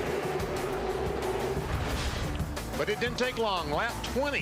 The 38 car, the pole sitter, gets a bump from behind by the 48. Around he goes in front of Dale Earnhardt Jr., Mark Martin, Michael Waltrip, Mike Skinner. And those 4 cars, including Martin, contender for the championship, out of the race. Wild ride for Michael Waltrip. Everybody was okay. There's Mark's car. There's Mark, out of the race, done for the day. Lap 32, Jimmy Johnson's left rear blow, taking the left rear fender with it. That brought out the caution. Johnson, another driver in the chase for the championship. And we see Kyle Petty gets bumped behind, coming onto pit road by the 18 car in the inside wall pit wall. He hit. Lap 57, Mike Bliss blows a left rear. Gets Jeff Green, J.J. Yaley. Martin Truex Jr. got a piece of it. And now we're going back to green. Brian Vickers leads. Tony Stewart had the hood up on pit road. Looks like he was putting water in the car, and he currently restarted in 31st, Matt. BP, he hit pit road again. They put water in it because the temperature really wasn't coming down. They also took a look just to make sure there wasn't any bump drafting damage that might have messed up the airflow through the grill into the radiator. So far, he's in the back where a lot of people don't want to be. Well, we see Jimmy Johnson sitting there in 3rd spot with no left rear fender, VP, so we'll see how long he can stay there. You think his car would not be too aerodynamically sound? I can't believe it is. And normally when somebody comes up behind a car like that, they don't want to draft with that car because they would rather go on by. No friends right now.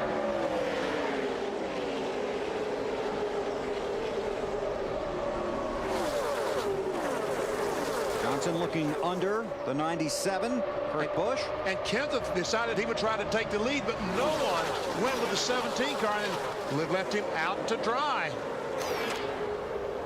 Now you see Gordon up behind the 48, but like I said, I just can't imagine that car handles very well in the corners when somebody's right up behind them.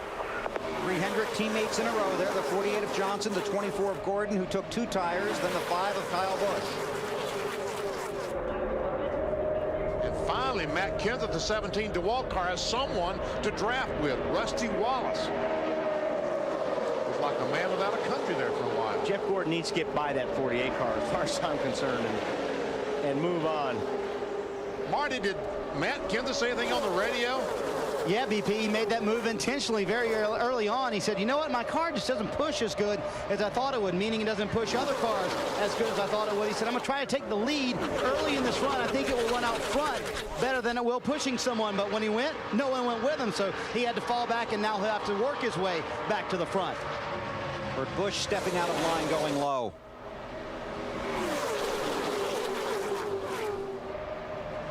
Pulls up on the back of Casey Mears. And here comes you-know-who, 42, Jamie McMurray. 41 and the 42 are teammates. Mears in the 41, the 42 of McMurray. Marty on McMurray. Yeah, the car's been so fast today, Bill. His biggest problem is that it's been tight for most of the afternoon, which means it doesn't want to turn when he's in the corners. On the last pit stop, 4 tires. They went up on the track bar, put a pound in the right rear tire, trying to make it a little bit better. Clearly, they have. He goes to the front, Dave. Ryan Newman, a good race car today. No changes on that car the last stop except for the 4 tires and except for a little tape taken off the lower right on the front of that grill. Just run a little bit more. Matt? The 41 of Mears, who's right in front of the 97. Now they see the 25 of Vickers dumped down in front of him. Now he says the car is running very well. No changes in their last stop. The track, though, is getting a little slick. His temps are running high, so he did turn the fans on, guys. Fans to pull the air through the grill into the radiator, trying to help it cool. And C-17 trying to come back on the outside of the 2. Let's pay off our singular poll here before anything nasty might happen. Which driver will win a restrictor plate race first? Oh, they're talking about the Daytona 500. They think Johnson's going to win the Daytona 500. I don't think he's going to win today, though. 8th right now. Yeah, that's not bad. And while we're talking about Jimmy Johnson, both Jimmy Johnson and Kyle Busch had their shocks taken from them in post-race inspection at Dover last week. That's been a very hot topic in the garage this weekend. It does not have a bearing on this race because NASCAR controls the shocks here, but we expect to see a new rule before we race again. Trouble! Multi-car back in the front of the field. Oh, and Scott Riggs on his roof. Oh, Riggs. Man, there's been a lot of cars getting on their roof lately.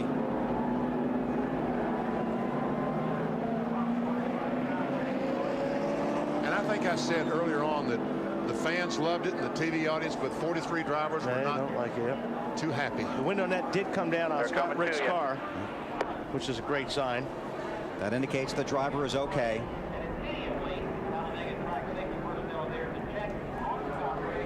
Jeff Burton in the 31 car.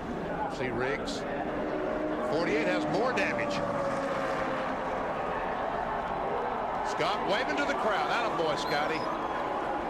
From Bahama, North Carolina. He's okay, Russell. He's okay. Climbing out.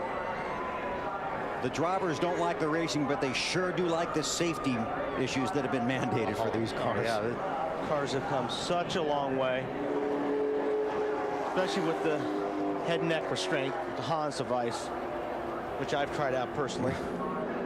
It was Casey Mears in the 41. He was right about where it started. There's Johnson coming back to pit road.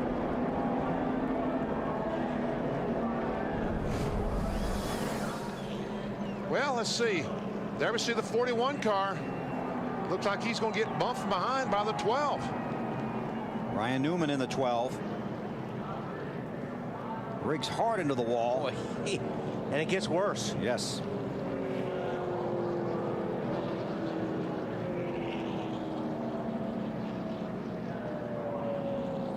There you see the 41 car, the 12 lines up. We talked about this bump drafting thing. He wasn't lined up straight when he hit the 41 car. The 41 car was just a little bit to his left. You got to give him a straight shot. And this was coming through the tri-oval, which is another problem.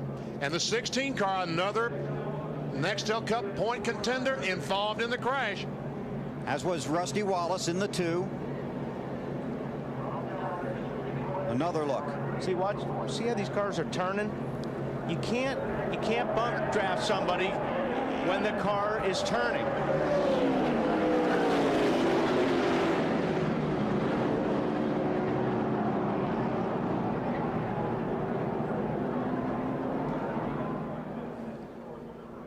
Once more.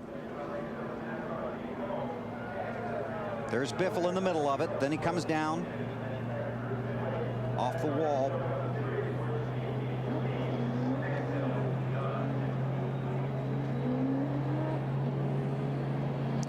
I think would have cleared it, but he kind of got sandwiched. Had a heck of a view. Let's and here see. it is. Right behind Mike Wallace. Stay in front of you. Stay up, stay up. Easy, back it down as much as you can. Wow, that's not what you want to see out of your windshield. Oh my gosh. Okay, I'm okay. On board, Rusty Wallace. In front of you. That's another area of the track that was repaved in recent years. His brother almost got him. Rusty got through it though, didn't No, he's got damage on the front of a car. I think Biffle got him. See right there. Yeah. And then when he hit the apron here in the grass. Yep. Yes. But could have been a lot worse, like I said. That used to be grass down there. It used to be really bad. Mark Martin went through a fence down there one year, remember? I do.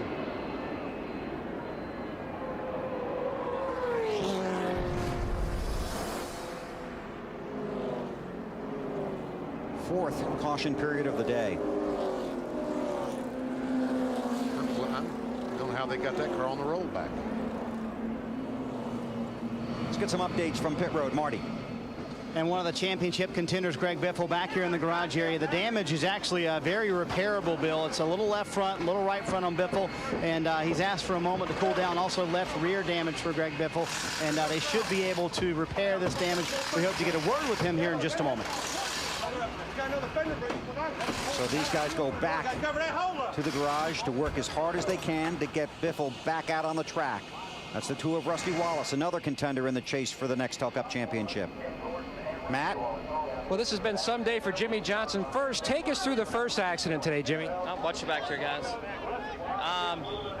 First accident, getting bum drafted from behind, got my hand up trying to slow down, and you know, I'm on the brakes trying to get slowed down going into turn 1, and 38 got turned around.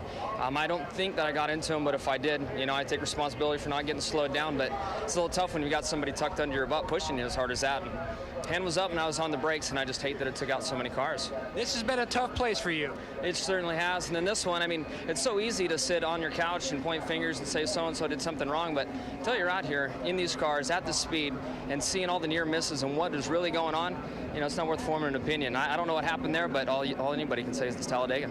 Well, his team is looking over the damage and trying to get this car back out to try to earn whatever points he can. Snyder? Well, Matt, Greg Biffle's had a moment to collect his thoughts. And what happened from your perspective, Greg? Ryan Newman spun the 41 out. It's tough. It's just that's what everybody pays the money to come see right here. The damage does look very repairable, though. Yeah, but we're still going to be in the back. We won't be able to keep up with the draft or nothing. We'll just try and get as many points as we can, and just hopefully Ryan makes a bunch more wrecks and takes some more people out, and maybe we'll gain those positions. All right, Doug Richard, the crew chief, has called for several large pieces of sheet metal to place over the holes where they are, especially in the right rear and the left front. Dave? Marty, Greg Biffle obviously not happy with the way Ryan Newman was handling all this. Ryan, of course, not pleased with the outcome of all this, and here were his comments on the radio following the accident. And I'm sorry about backed off him as I was getting there, but he was already sideways. I was into him before I got to the trial. Well, there, just as we're getting into the trial, well, he started yawing out. I had a car pushing me, and I was on him, but I wasn't pushing him, and just kind of took him right on around. Obviously, I didn't mean to do it. And sometimes you get going so fast, and like you talked about, if the guy in front of you just breathes the throttle. You're on top of each other so much during this race, and if your car gets a little bit out of shape, and like you say, you just crack the throttle, you've got somebody right behind you. And I mean, it's like, you know, none of these deals are intentional, but you're racing such tight quarters that it's just being at the wrong place at the wrong time. From the flag stand. And it's hard to give an inch on these deals. Another multi-car wreck here at Talladega brings out the caution. Jamie McMurray is scored as the race leader. Tough day for the chasers. Yes, sir. We're going to fix it. You're looking at your tail end of the line there, Rusty. 10-4. Which corner took the most damage, guys? A little bit of right front and a little bit of left front, about the same. Pit road is open. These other cars are coming now, guys. Quick yellow. One to go when you get there. All right, listen up, guys. When you get done with these left sides, Nick, I want you to go, well, you just go work on that. Don't worry about the fuel, okay? You go work on that right rear, and you look at the right rear tire and make sure nothing's rubbing, and then you go look at the right front. Make sure nothing's rubbing there. You guys get this left front tire off. There's something up top that's rubbing. Might be the rears. I don't know where it's at. It's just smoking really bad in the straightaway. Here it comes. Everybody look under the fender wells and stuff. See what's going on here. Go. All right, right here we are. Right here, right here, right here.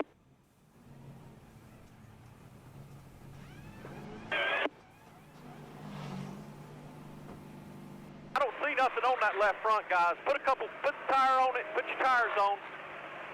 Put me some screws in this aluminum right here. Where's your screw gun, guys?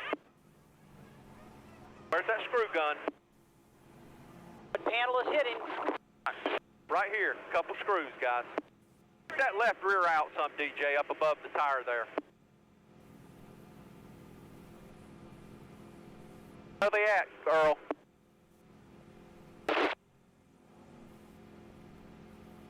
Now, what's hitting those tires, guys? Rubbing in the straightaway, pouring smoke off underneath it. All right, guys, let's get ready to go. How's that right rear look, Nick? And your right front? See any rubbing on any tires anywhere? We're getting ready to go, guys, so we don't get caught here. Let's go. Let's go. See if it's still smoking, and we can come back in. Let's see you guys do anything to make the smoke stop. We didn't see nothing rubbing. Let me get down and look at these tires we took off. See that right rear. Let's see that right rear.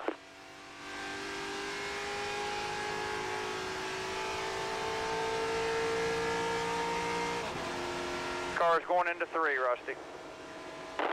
Smoke out of it. Come on down. We're going to have to work on this left rear. Let's come on down and work on this left rear. You guys get something. As we get ready to go green, Jeff Burton has come from the Infield Care Center. What happened from your perspective, Jeff? I think the 12 got into the mirrors. I'm not real sure, but I'm going to tell you something. If they don't calm down, that won't be the last one. Everybody's driving 20 feet over their head and doing a lot of stupid stuff, and everybody needs to catch their breath. If not, it won't be the last one. We're watching on board right now. It seems the racing has been very intense from the very get-go today. It's always like that with 20 to go. It's just it started at the green flag, and you cannot. Everybody's fighting to keep everybody. Nobody wants the bottom. You either want the middle or the top. So everybody's shoving each other to keep in that position. If you get on the bottom, you're just in trouble. You go to the back. So everybody wants the middle or the top, and everybody is just driving. I mean, it's pretty ridiculous. I mean, I saw a lot of people get run into in places you're not supposed to do that. If it doesn't calm down, it'll only get worse. Green flag's back out, Bill. Lap 71 of the UAW-Ford 500 at Talladega. And I thought Truex Jr. that one car was in the crash off turn 2 when Mike Bliss blew the left rear tire, but I don't think he was. I think he was able to stop, because looking at the car now, I don't see a lot of damage to the number 1. Runs in the second spot. Scott Riggs treated and released from the Infield Care Center. Some of the guys, the drivers in the garage this morning, were talking about how they could feel that it was a more than average. The intensity was above average in the garage area this morning, even for Talladega. Can you sense that sometimes when you come to a track? Yeah, where you sense it is the final practice, or the last couple practices. When you see people driving in the packs, if you see cars swaying all over the place and a lot more take than give, then there's a feeling it's not going to be a good day on Sunday as far as the driver's concerned. Let's check in with Marty while we watch the race on the track. And believe it or not, Scott Riggs had just started to move to the front of the field after waiting in the back of the pack, trying to miss what you got in the middle of. Scott, what happened? Yeah, well, I mean, I don't know what happened. It seemed like somebody got into the 41 car in case he turned around, and I thought I was about 3 car lengths by him, and all of a sudden got hung and clipped in the right rear by somebody or something, and turned me in the wall. And after that, went upside down, and I was still bracing myself even though I was upside down, and I felt somebody hit me again, and we tumbled again. So just hate it, because that was probably maybe the best car we've ever had. A lot of guys wouldn't work with us right now. I was just trying to be careful and be in the right place at the right time, let those guys beat each other up and make these big wrecks and hopefully be there at the end. And it was working our way until we got caught up in it. We thought we were past it, but just hate it for all the guys at Checkers and in Rallies and Valvoline and everyone, Chevrolet.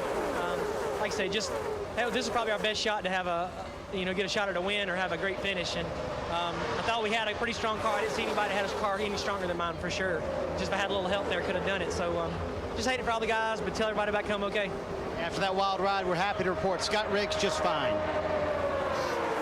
And there's about 20 guys that feel that way.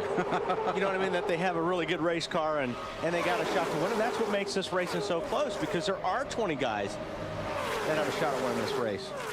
Check this out. Talladega was the wild card. And so far, it has proven to be. About half of them. A wild day for sure. And Rusty Wallace.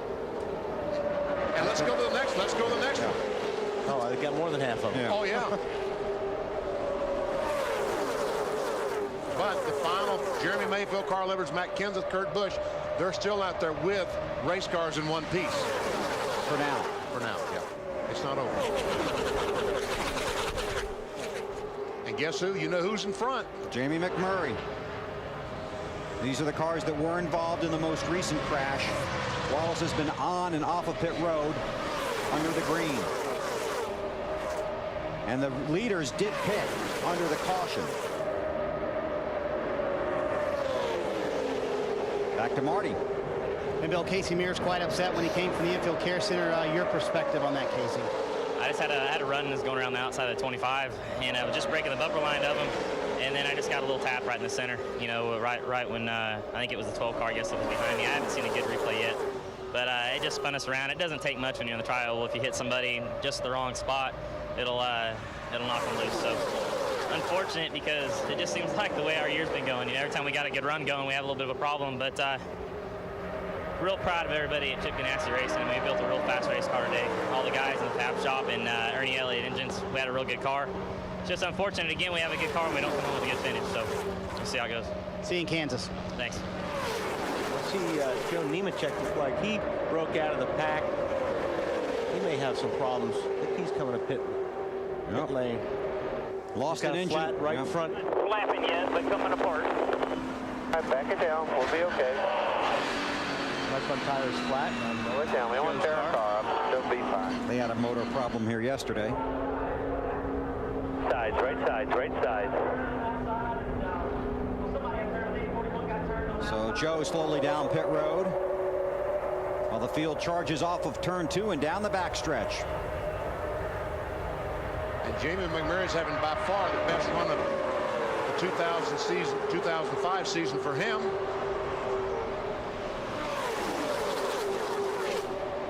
.24 cars on the lead lap. From first to 22nd, 1.8 seconds. Take a look at our Pizza Hut speed at the line.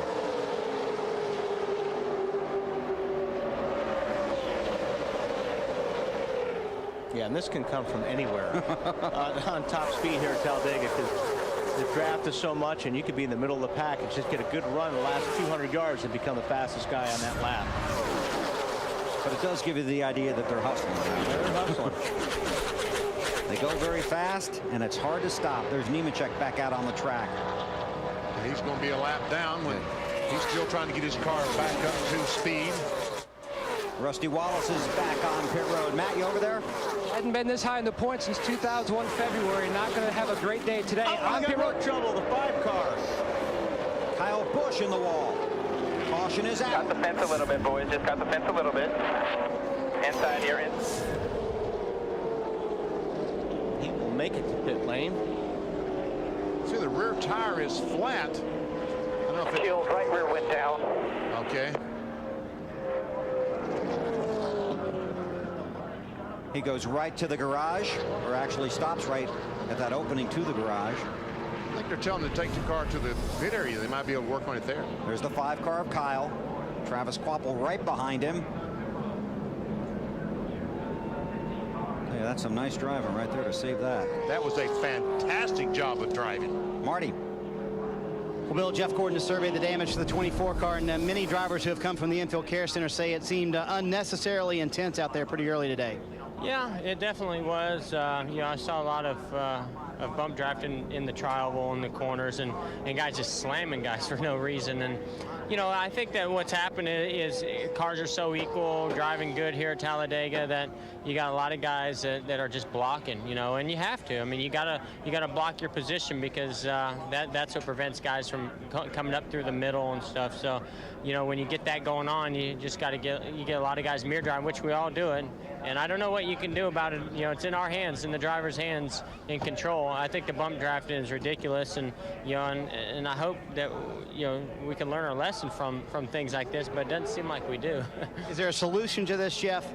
Like I said, I think it's in the driver's hands. I mean, we're the only ones that can really prevent our front bumper from driving in the back bumper of the car in front of us. And, I mean, it's one thing to do it on the straightaway. It's a whole nother thing to do it through a corner or through the trial, and it's even getting way out of control on the straightaway. So, I mean, there was one time where my front bumper was pinned to a guy in front of me, and the guy behind me just was pushing me, and I really wasn't even driving the car anymore. And that's a pretty scary feeling, 190-something miles an hour. Matt? And the 97 of Kurt Busch making his way to his pit stall. The car has been great today. No changes on this stop. Dave? And Ryan Newman coming in right now. It's going to be a 4-tire change for Ryan. Doesn't look like they're making any adjustments to the 12 car. Marty. And Jamie McMurray coming off pit road, top of your screen. They were worried about the right rear tire maybe rubbing up against the fender well. They changed 4 tires on the stop. No chassis changes. They did clean the front grille. And a variety of strategies down there. Oh, boy, I'm telling you. 2 tires, 4 tires, no tires. It's amazing. And a lot of that was all fuel only for those guys. Mike Wallace gets the Ballpark Lucky Dog Award. The first car scored off the lead lap, so Mike back on the lead lap. Well, under caution at Talladega, where Jeremy Mayfield scored as the race leader.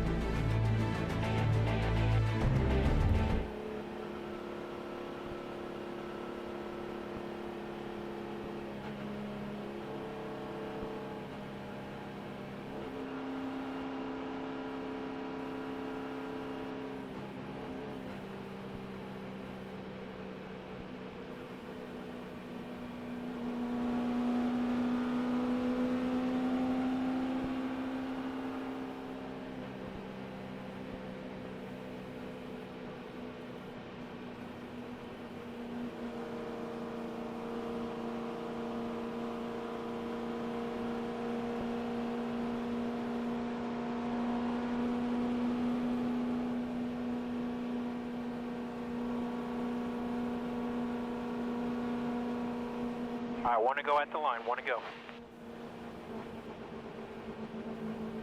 Get the green, it's still only going to be lap 80.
Okay, coming to the green now. That's the 9 and the 40 ahead of you.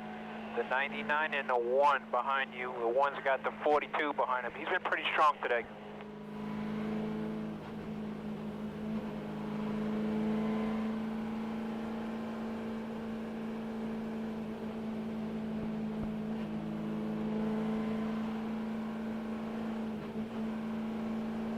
24 cars in the lead lap, 24.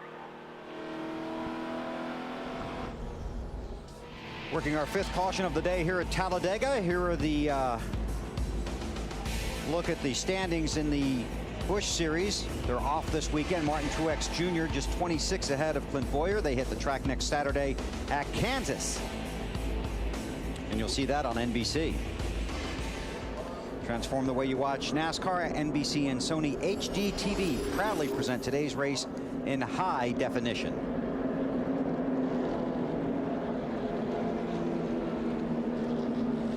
All right, pace car off. We are going back to green flag racing.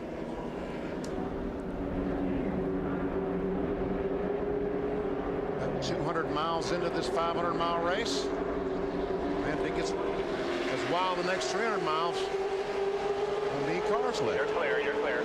Kevin Harvick, the race leader, green back out of Talladega. A lot of shuffling right now of cars and positions because of the different pit strategies. You know, Wally, Jeff Gordon talked about we've got to figure out some way to stop this. And you talked about it at the very top of the show, walking through the garage area and seeing all the support that these cars have behind the front bumper so they can go up and run in the back of someone. Take that support out. Take all that cow catcher. It looks like a cow catcher on a train. Take that out. I agree, because if you can't go up and slam somebody, you're going to take half the wrecks out of the equation. That's right. Because they've made the front of these cars so strong. They've made these cars to where you can do that, where it's almost expected of you to go up and bump draft each other, and that does help you. I mean, it gives you speed, but you can't make a mistake. You can't touch anybody unless that steering wheel is dead straight in your hands. Elliott Sadler coming out of the garage. He is 61 laps down. And Elliott Sadler's going back out because he wants to finish 11th in NASCAR Nextel Cup points in 2005. It's at least $1 million bonus, and you get on stage in New York and recognized. $1 million payoff and about a $400,000 bonus for that 11th spot. And because of the chase for the championship, that's the highest position he can get. The top 10 guys already locked in. Start seeing these guys breaking out and making a second file. There's Dale Jarrett in the 88. And Martin Truex in the 1 car. The problem that Martin has, he probably has a good car. The biggest problem Martin has is that yellow stripe on his bumper. It says, I don't want to draft. It tells all the other competitors, no, I don't want to draft with you because you're a rookie. The Chicago White Sox have eliminated the Cleveland Indians in the American League wild card race, and that locks in the Boston Red Sox. Well, you hate to say that, didn't you, Weber? He's crying. Look at him. Yeah, I'm sorry, Bill. The Red Sox get the wild card. The New York Yankees are the division champions. Sorry, Wally. You broke your promise. Just like a lot of these drivers out here. And now, on top of everything else, we are getting a report from NASCAR of rain on the roof here at Talladega. Well, there's raindrops on our window, and I don't know where it's coming from. It's that one cloud right here. Yeah, it usually comes from the sky. Yeah. Over this race. There is a dark cloud over this track today, for sure. And Kevin Harvick, the 29 car, is back. Well, he's maybe. Well, he was back way to the back. Yeah, he was way back there before. Well, but I don't know what they did on their pit stop, but I think he got up there based on his pit stop. Right, he led him to the green. And now he starts to slide back a little bit. Matt Kenseth up front. We check with Matt Yoakum. Stewart running back in 25th. Zippy, you've been on pit road several times. The hot race car, what's the problem? I'm not sure. It just water temperature gets up in that 255 range. We can't get it. We can get it down, but we can't keep it down. So we've just been taking every opportunity we can, put fresh cool water in and make sure we don't have any air bubbles in the system. We just put some stop leak in there, put some tape off, check the ductwork. So we're just going to keep, every chance we get, we'll just keep working on it so that we can make it to the end there. I know your driver is concerned. He doesn't want to cook the motor. This could be a semi-good day points-wise. Well, yeah, right now we just got to worry about finishing. Some people Chevrolet, we need to keep it up there, do the best we can with it, and hopefully we can bring it home. Right now he's running in the 25th position, guys. And that is the last car on the lead lap on board with Tony Stewart. Take a look at the championship standings as we run here at Talladega. 7 races remain after this. Ryan Newman has a good lead on Rusty Wallace. Stewart 57 back, Johnson 61, Kenseth 69.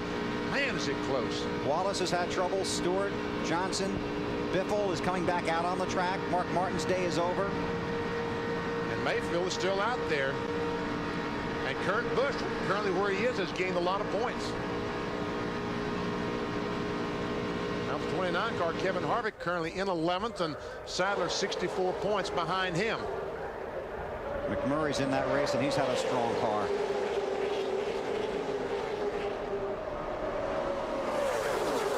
Carl Edwards has moved his way up to 10th. And that's what Carl told me this morning, that somehow, some way, he wanted to see the checkered flag today. I mean, everyone did, but he was certainly not going to do anything to prevent that. But around here, you don't have to do anything to prevent that, do you? Trouble will find you at this racetrack. There's Greg Biffle, but for Carl Edwards, I think it's a different story. Not a lot of experience at this track. He certainly has fought through what could be considered his 3 toughest races once this one is over. Let's check with Marty. Well, Matt Kenseth out front by virtue of taking fuel only on their last stop. Matt loves the car. Remember earlier we told you he wanted to see if it would run better out front than it does pushing. He said, absolutely. I love being out front much better, and I like my teammate, the number 97, right behind me, Matt. 2 tires in the last stop for the 97 of Busch. Now this morning, Marty, I walked through their garage. I noticed on the nose it was already beat in. I asked the crew member where'd that come from. He said that was from pushing our teammate, the 17, in practice. In BP, they've got 3 bars and boilerplate welded together to stiffen up that nose. Dave? 12 car of Ryan Newman in that outside file, still trying to lead at least 1 lap here to get those 5 bonus points. Getting a push on the outside line right now. Temperatures have gone back to normal on that car. Last pit stop, no changes on the chassis. 12 cars as good as it's been all day.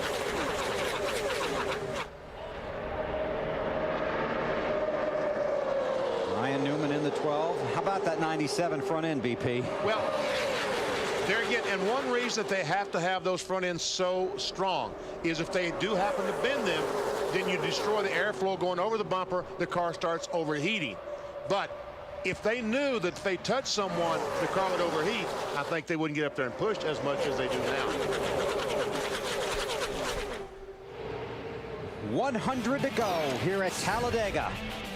Matt Kenseth in the race for the championship leads the UAW-Ford 500.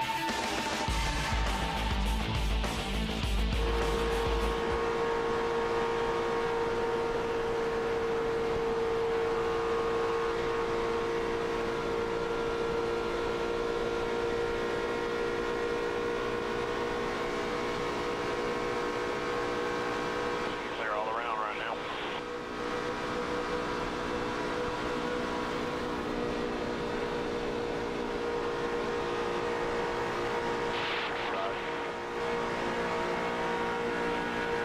Clear behind the 7. Clear low.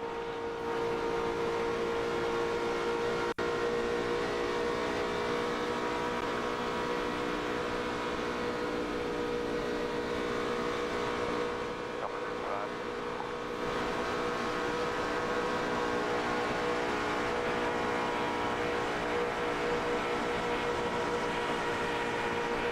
Just run back there just so JJ fully understands. I think you did. Just tell him I'm not in a hurry. You know, stay with me, but you don't have to try to push me. I'm not in that big a hurry. No problem.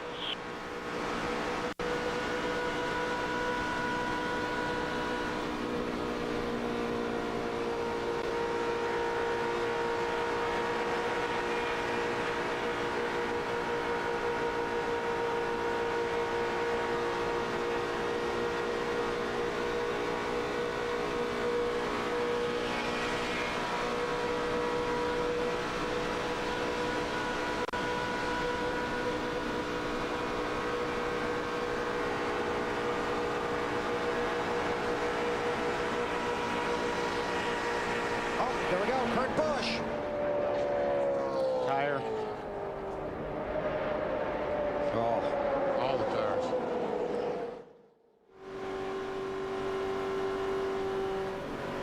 Survival of the fittest today here. What do you got for your water and oil there? The water's between 235 and 240 there. Stayed there. It's coming down as we speak. The oil was about 265, it looks like.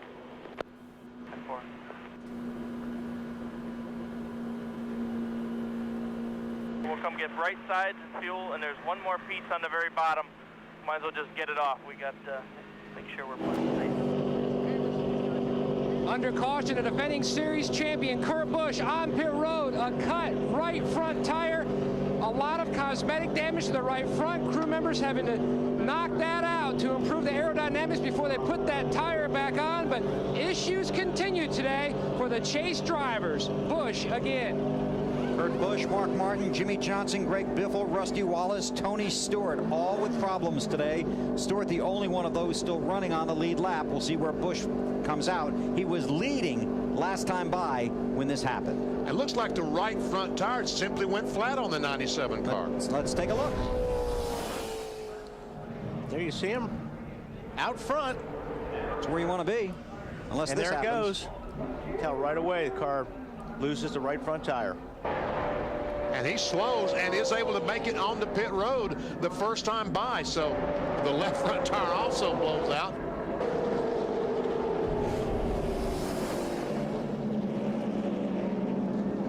I've seen NASCAR has sent out the blowers to try to blow off this racetrack because maybe there is some debris around there that has punctured the tire on the 97. And the field heads for pit road. Marty. Well, Bill, everything going well for the 17 car of Matt Kenseth so far. Top of your screen, the car handling excellently. As for a windshield tear off, it'll be 4 tires and no changes on the chassis. Dave? I believe Ryan Newman will try the 2-tire change this time on the 12 car. No chassis adjustments for him. Again, as we just reported, the car running very well. It'll be only 2 for Ryan. He stalls the car trying to leave pit road. Gets it refired, Matt. And the 20 of Stewart, he's pulled away as well, Dave. 9.5 seconds. Right side tires for the 2002 champ. His issues continue, though, but he's not having as bad a day as some of the Chase guys. Right now, he's 21st in the scoring rundown. Good point, Matt. Under caution here at Talladega, a variety of pit strategies playing out. Crew cam in the Tony Stewart pit. Lug nuts on. Send your guy on his way.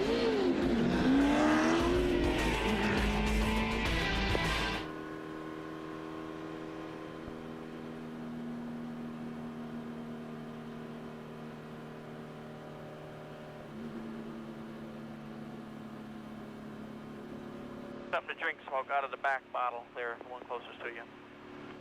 Copy that.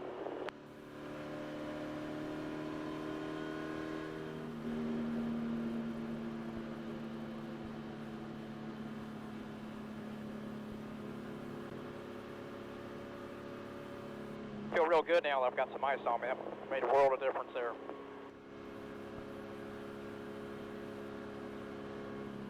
Temperatures maintained the best that run there? Yeah, I believe so. It's even coming down already. It's almost 225 now.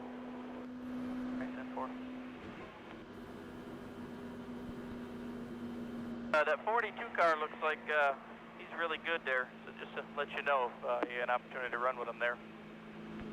Yeah, he's good. I just don't know how much I want to worry about beating around with these guys. You know, if I was up front, I'd try to stay there. But if I feel like I got to work too hard to do it, I'm not going to mess with it right now. I'll just sit here and ride. I mean, there ain't that many cars.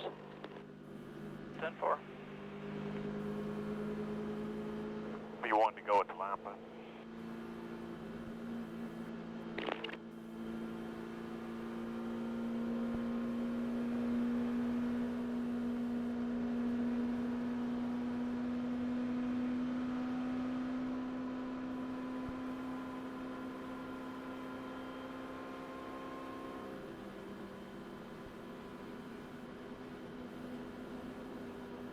For 11th, I guess we are towards the front, so we'll see what we got. I mean, like I said, I'm just gonna try to be smart with this, Cots. Just keep me abreast of where our laps are, so I know how much time I got. I mean, I don't think it's a big situation yet.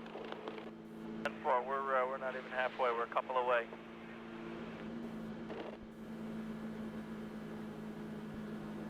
Picture there's 4 of them right in front of us that we're racing, and the rest have had trouble.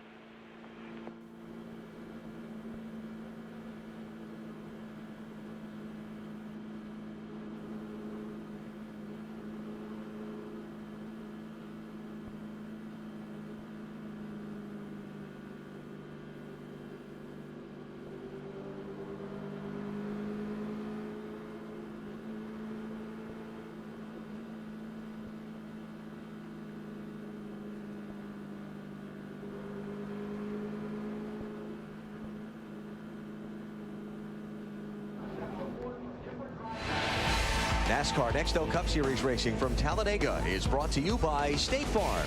Great service, great rates. That's why 40 million drivers trust State Farm. By Sony. Transform the way you watch racing with Sony, the world's greatest high-definition television. By Wrangler, makers of Wrangler Jeans Company, a new generation of Wrangler. By Yamaha ATVs. Ain't nothing tougher than a Yamaha.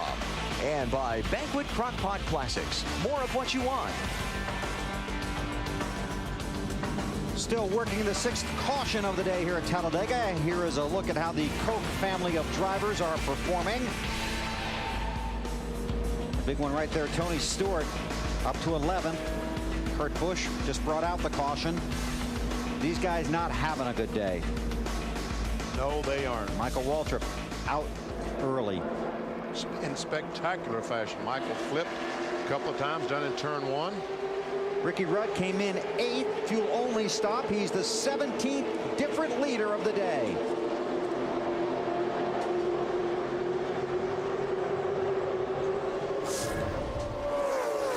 Casey Kane right behind him. So lap 94, that's halfway. Man, I can't imagine this much mayhem in the second half. Sterling Marlin sitting there in 3rd spot. Sterling used to always be up front on these restrictor plate races. Now here are the drivers involved in the chase for the championship. Jimmy Johnson is 28 laps down right now. He's been involved in a couple of crashes. Rusty Wallace right now 4 laps down. He was in 2nd place when we started today. Ryan Newman currently leads the championship standings and runs in the top 5. Mark Martin out of the race early in that multi-car crash. Tony Stewart has led 8 laps today, is on the lead lap right now, running 11th last time by. Greg Biffle, and see Jimmy Johnson trying to come back on the racetrack. He was involved in the 65 lap crash. He's back on the track, currently in the 29th position. Jeremy Mayfield has led a lap. He's still on the racetrack. Carl Edwards has had a very quiet day, has run up in the top 10. Matt Kenseth has run at the front of the field, and Kurt Busch just brought out the caution after cutting a tire. These last 3 races for Kurt Busch has been a nightmare. He crashed it up in Loudon last week, short pitted, caution flag caught him. Then he had a flat tire, got caught speeding, and today we're right for a tire goes flat. So Busch still on the lead lap. In the 25th position, more on Kurt Busch, Matt. What more, Matt? BP, there's a lot more, and it's not good news if you're a Kurt Busch fan. I just spoke with Jimmy Finnick. He says something is bent, a lower A-frame, something is bent on that car. They're just hoping to keep it up at minimum speed and get the best they can out of this bad day. 42 squeezes down underneath Casey Kane in the 9 car. Now the 42's down on the bottom where he doesn't or hasn't liked that race car. He likes it up on the high side. Brian Vickers in the 25. There's the 12 of Newman.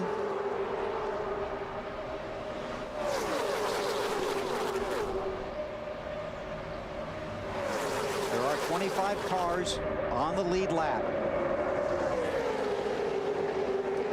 From 1st to 24th, 2.9 seconds.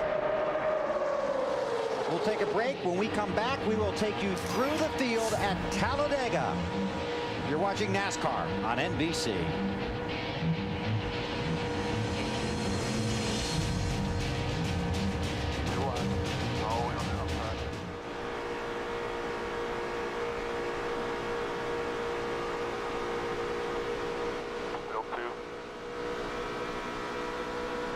Clear high, clear all around.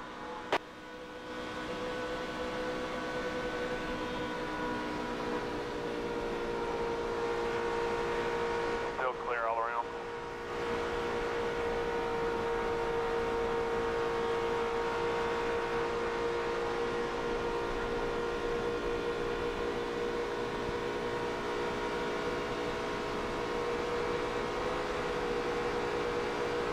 Wish I'd have known he was going to do that.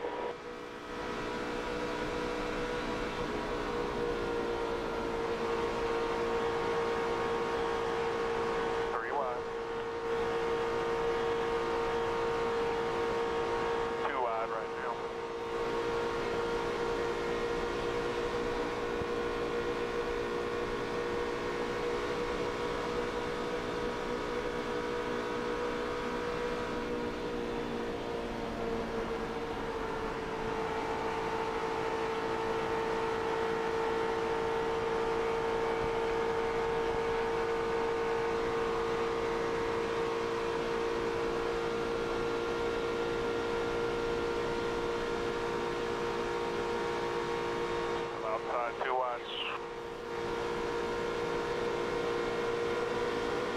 Got a hole behind Jeremy.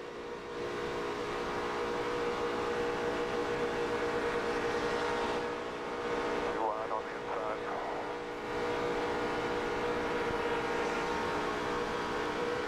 Clear low, clear all around.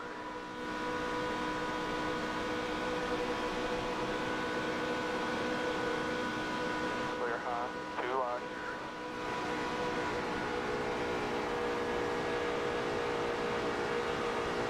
Three.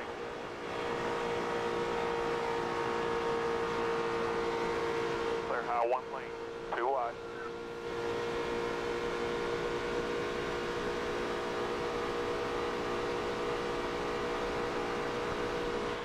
Still 2 wide.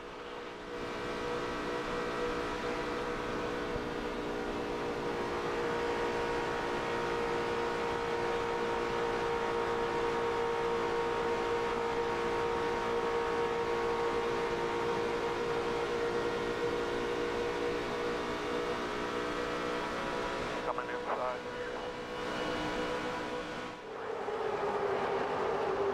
Still under green here at Talladega. Matt Kenseth trying to pull his line to the front. Here's the Team Tylenol safety fact. Fuel cells are composed of a soft, flame-resistant bladder filled with foam to reduce fuel sloshing and the chance of an explosion in the event of a crash. They have done their job today. Yes, they have. A job well done by the fuel cells. These guys can stop testing that anytime. Whoa, That's four about wide. 4 wide, yes. Careful, boys, careful. Time to go through the field, presented by Speed Pass from Exxon and Mobil. And here at Talladega, it's more like around the field. Dave Burns.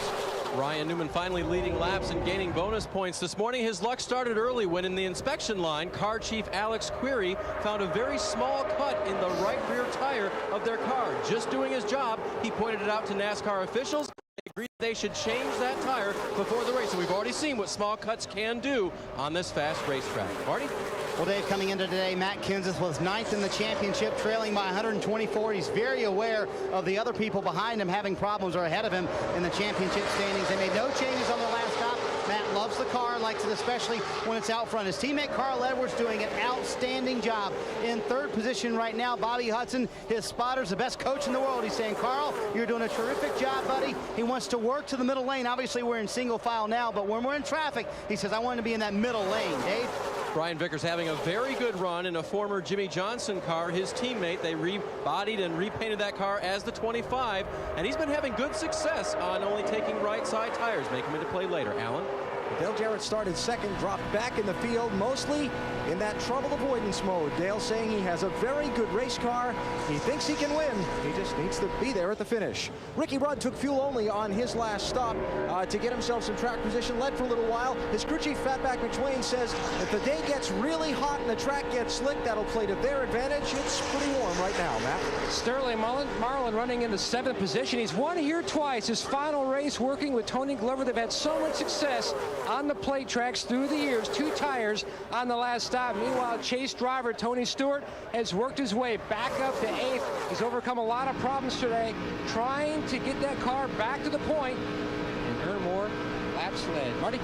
That a bit of small concern for Jamie McMurray's team. We saw some smoke earlier when he came off turn 2. Actually, they think they have a plastic bag of some sort stuck up underneath the right front of the car. That's where the smoke is coming from. Jamie, very committed to that high line still. He dropped back earlier, gave up about 15 positions so he could get in position on that top line. Cannot stand the bottom of the racetrack, Dave. Good run today for Casey Kane in his 4th start here at Talladega. All day long, the notes on his car, no changes, no changes, no changes. He runs in that 2nd pack. Marty? Scott Wimmer is doing a terrific job today, Dave. Remember, he finished 3rd in one of his first restrictor plate races at Daytona in the 500. He came on the radio earlier, said we've had 2 close calls, and we missed both of them. I love the way the car is handling, much better than it was earlier today. Matt? Dave Blaney restarted 19th, now up to 12th. Earlier, he said the cockpit was filling up with smoke, wasn't sure what the issue was. That's gone away. Then he felt like he had a right front tire going down. Turns out he had a slow leak in the left front. Meanwhile, the 01 in Nemechek, who's finished 13th, 31st, and 15th in the plate races this year, is having a solid run, trying to work his way back up to the front. AB? Martin Truex Jr. used some strategy and a decent race car to get up front and run with the leaders. He called in on the radio and said, hey, running up front's fun out here. Long pit stop last time, though, overheating. They wanted to get the car cooled down, Marty. Alan, Travis Quapple has done a wonderful job. He flat-sided the right side of the car earlier, making contact with the wall under that second caution. The car has been great, and they've done a good job of getting him back up through the field, handling very well. Ken Schrader doing a good job, too. He finished top 10 when we were here back in May. The seat for Schrader not doing such a good job. Very hot. They poured water on it earlier, and since the water's gotten a little too hot for Schrader's backside. Now we're going to talk about which car we're going to date. Our Jeff Green. You see the right front damage? How about this for these guys? They got right front damage earlier. They have repaired it, and the car has come back up through the field, running very well right now, Alan. Just a few laps ago, Kevin Harvick's spotter called him on the radio and said, hey, some of these guys that are passing you, they've got wreck damage. Is there anything wrong? Kevin said, have you seen what's happened today? These guys just don't realize how many laps there are left in this thing. Dave? Jeremy Mayfield's crew has worked on that left rear fender damage. The crush panels were actually separated from the outside fender, so they had to do some taping underneath that fender. So far, it's held together. They've had to adjust the chassis to react to it, and just told Jeremy, you got to drive it the way it is. Matt? Mike Wallace in the 4 car rounding out the top 20. The car was tight earlier. He's been going back and forth between Bobby Labonte for that 20th position. Labonte's car, fuel only in the last stop. He was tight. AB. Tony Raines has soldiered on through a couple of contact incidents on the racetrack. Got a little nicked up in one of the earlier wrecks, but he's hanging on there in the lead lap. Started 43rd. You see he's in 22nd. Says his car is not driving backwards. Matt? Another guy hanging out at the back is the 32 of Bobby Hamilton Jr. He's just hanging out back there with the 7 of Gordon, the 97 of Busch. What's up with Robbie, Marty?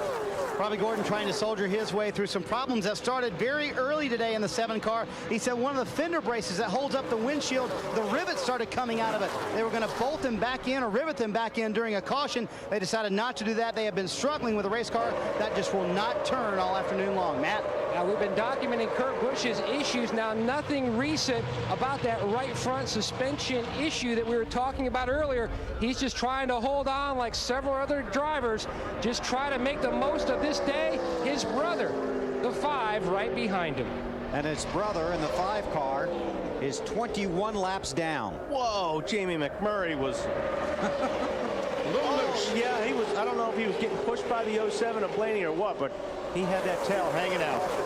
Caution for debris on the backstretch. Caution is out. And you've seen all these cut tires today. That's why. And that is a big piece of debris. Oh, you got a lot of race cars out there that are taped together right now, too. And at this speed, it just blows the tape off and then blows the bodywork off. So 108 laps are complete. DJ run over. And last time by, 3 of the chasers, Ryan Newman, Matt Kenseth, and Carl Edwards. Right there, running 1, 2, 3. Tony Stewart in 8th. Jeremy Mayfield in 17th. Kurt Busch, 25th, the last car on the lead lap.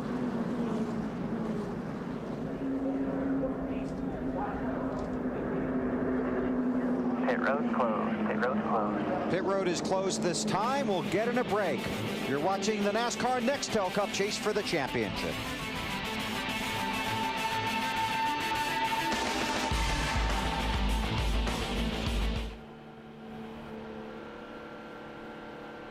That's your balance. Is that where it needs to be? Yes, sir. Everything's good.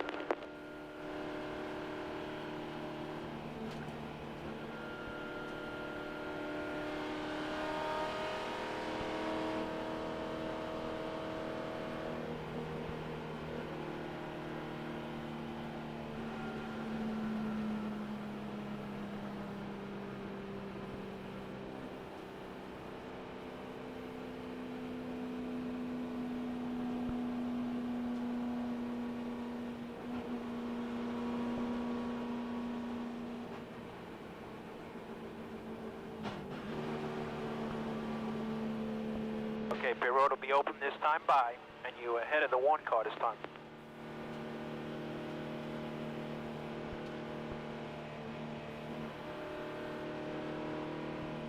'21 behind you will follow you in.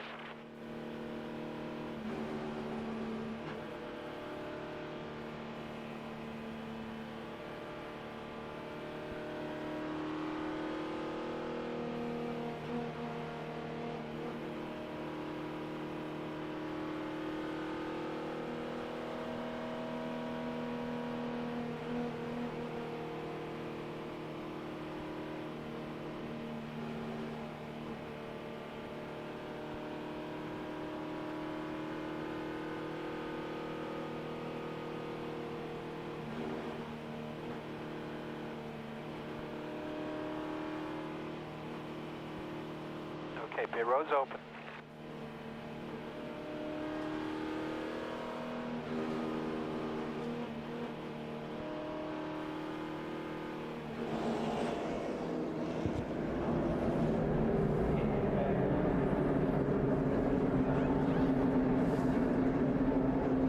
Cars on pit road. Marty Snyder. Well, Bill, the 17 team has not made an adjustment to this car since the first stop of the day, and they will make none on this stop. 4 tires. Matt? Tony Stewart said they're going to go left side tires on this stop. No changes. He says the water had leveled out at 238. The 12 car will take on 4 tires. Slight chassis adjustment. Little tape on the car. Little tight right now. Alan. Middle of the triple block, Dale Jarrett going to take on 4 tires, was running in 5th at the time of the caution. Happy with the balance of his race car. Looking to keep it that way by taking all 4 fresh tires. There's the race off of pit road. And you can see another big spag of pit road strategy here at Talladega. Long way to go in this one. We'll see what happens. You're watching NASCAR on NBC.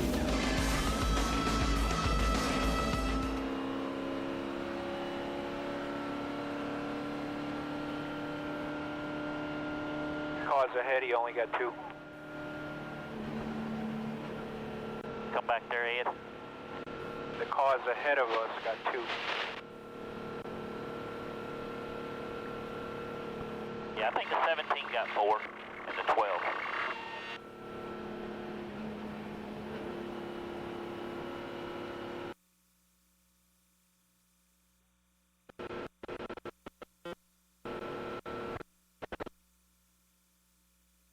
Want to go at the line, want to go.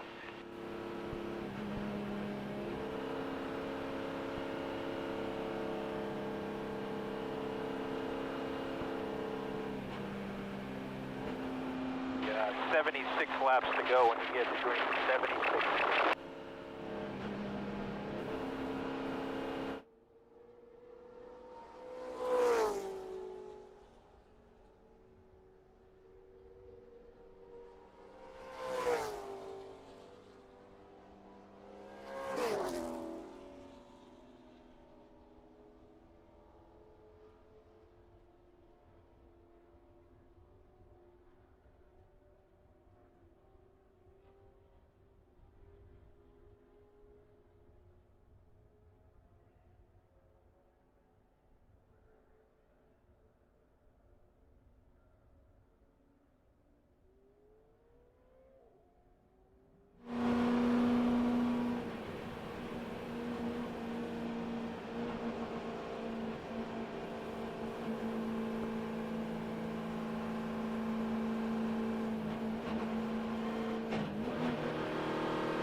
Okay, bud, coming to the green now. That's the 12 and this. Here's our Wrangler 5-star finish. Final lap 1 year ago. Dale Earnhardt Jr. trying to hold off everybody for the win. Multi-car crash coming out of turn 2, but the race stayed green. Jr. takes the checkered flag. Elliott Sadler goes for the wild ride. It was the 2nd consecutive year that Elliott flipped his car at this track, and the 5th career win at Talladega for Jr. For more Wrangler 5-star finishes, log on to NASCAR.com. Still under caution. Take a look at our Little Debbie lap leaders. 6 of the 10 chasers have led today. That's 5 bonus points. Jamie McMurray, the most laps led today, 26. Our Little Debbie lap leaders. And McMurray in that 42 car is back in front once again. With a 2-tire stop. There's Tony Stewart, the Matt Kenseth, Jamie McMurray. How would you like to be Jeff Burton out there at Talladega driving that? Tell you one thing, he's not going to be doing any bump drafting with that car, is he? Because the radiator would be the bumper. And Jeff is 34th. He is 15 laps behind the next car he would have to catch, and that's Jimmy Johnson, who's still in the race. Granted, 29 laps down. All right, here we go. Jamie McMurray. Popular pick in the garage this morning, and so is that 20 car, Tony Stewart. And Matt said their overheating problems may be history. We'll find out. Back to green at Talladega.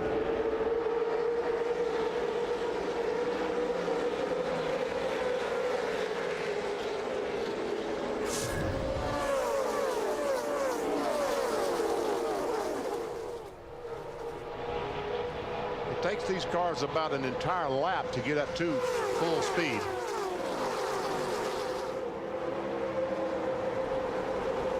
The Houston Astros have clinched the National League wild card, defeating the Cubs 6-4. So the Red Sox and the Astros into the Major League playoffs with the wild card. And this is our wild card in the 10-race chase for the championship. Talladega. Those guys would love to stay like that. Yeah. Until about 3 to go. What you work for is trying to stay single file, and you hope to break away from the guys in your mirror.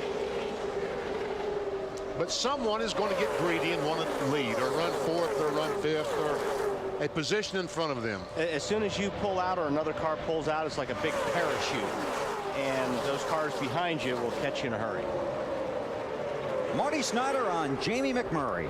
And he's back up front where the 42 car likes to be mostly up front today. Now they had a debate about whether to take 2 or 4 on that stop. Jamie wanted to take 4 so that they could possibly take 2 tires later in the race. But Donnie Wingo said, you know what, the car is very loose. Let's just take on 2 right now. I think that will be the best thing for us. And Donnie won. They took on the 2 tires, got the track position back that they wanted, and now they're out front where they've been most of the day.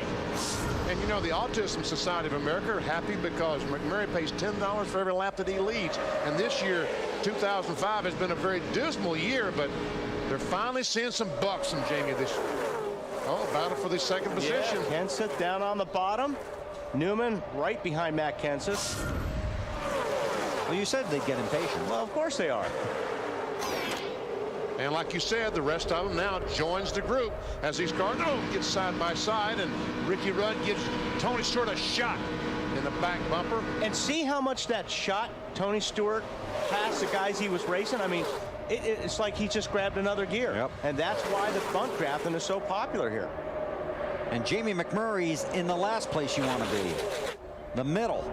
Can't go down low. He's got Sterling Marlin. If Marlin can get up there and bunk draft him before they get to the corner, that'll help. He's trying. Tony Stewart back in front. See, and it just shoots him right back up. 3 wide behind Stewart. Matt? Bill, this particular car, you saw a little bit of smoke come out of the left front of the 17. This particular car for Stewart loves to be out front. 9 races in its career. It's led 290 laps. He finally has that fresh air that he wanted earlier. But boy, what a race behind him as he decides which lane he wants to go to. Now it's to the bottom. That was Carl Edwards that made that dive on the inside in the backstretch. Looks like he picked up a spot or 2. Marty, about the 99, what's he saying? Well, he's trying to make up a little bit, BP, for his pit stop. He came in, overshot his pits, and then they couldn't get the car up all the way on the right side, so the Jackman had to give it 4 or 5 bumps. A long stop for the 99 team. They've told Carl, forget about it. Remember, we have a great race car. You've got a teammate up there that you've worked well with in the 17 car. Stick with him. Let's finish this race. Still 3 wide, 4 or 5 deep. Tony Stewart is loving this. He's out by himself, and as long as these guys run 3 wide, they can't catch him. But he's got to be careful. If they get single file or leaving 2 by 2, they can really have a run on him, and he could lose 10 spots in 1 lap. So he doesn't want to get out too far front. Alan? Ricky Rudd in his 58th Talladega race here, Bill. He's never won here. His car, he said just before that last pit stop, the best it's been all day. They took 4 tires. He's feeling a little racy. Well, looks like he's about to lose a spot to Sterling Marlin.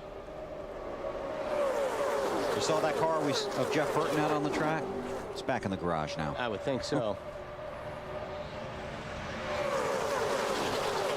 118 laps complete here at Talladega. Tony Stewart out front.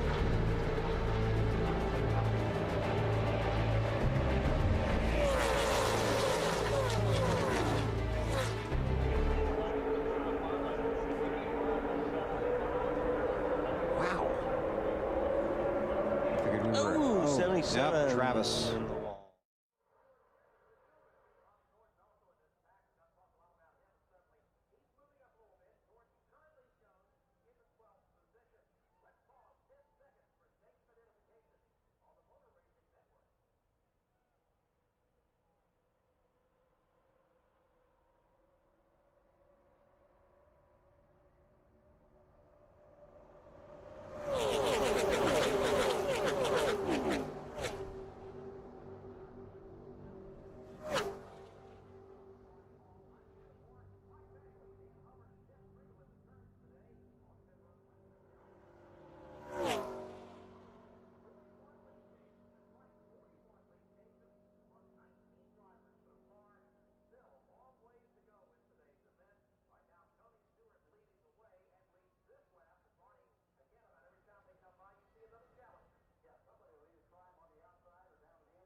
He got no clue what he's doing up here. He had a clue already.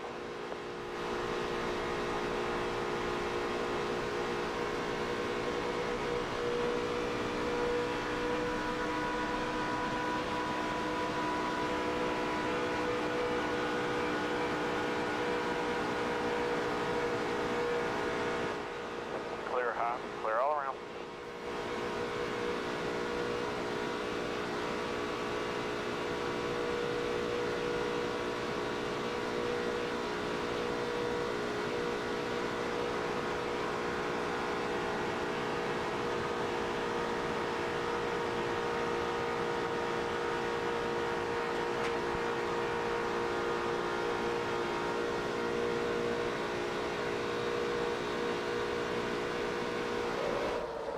Tony Stewart, the race leader, coming around to complete lap 121 of 188 here at Talladega. 25 cars on the lead lap, 2.8 seconds from first to 24th.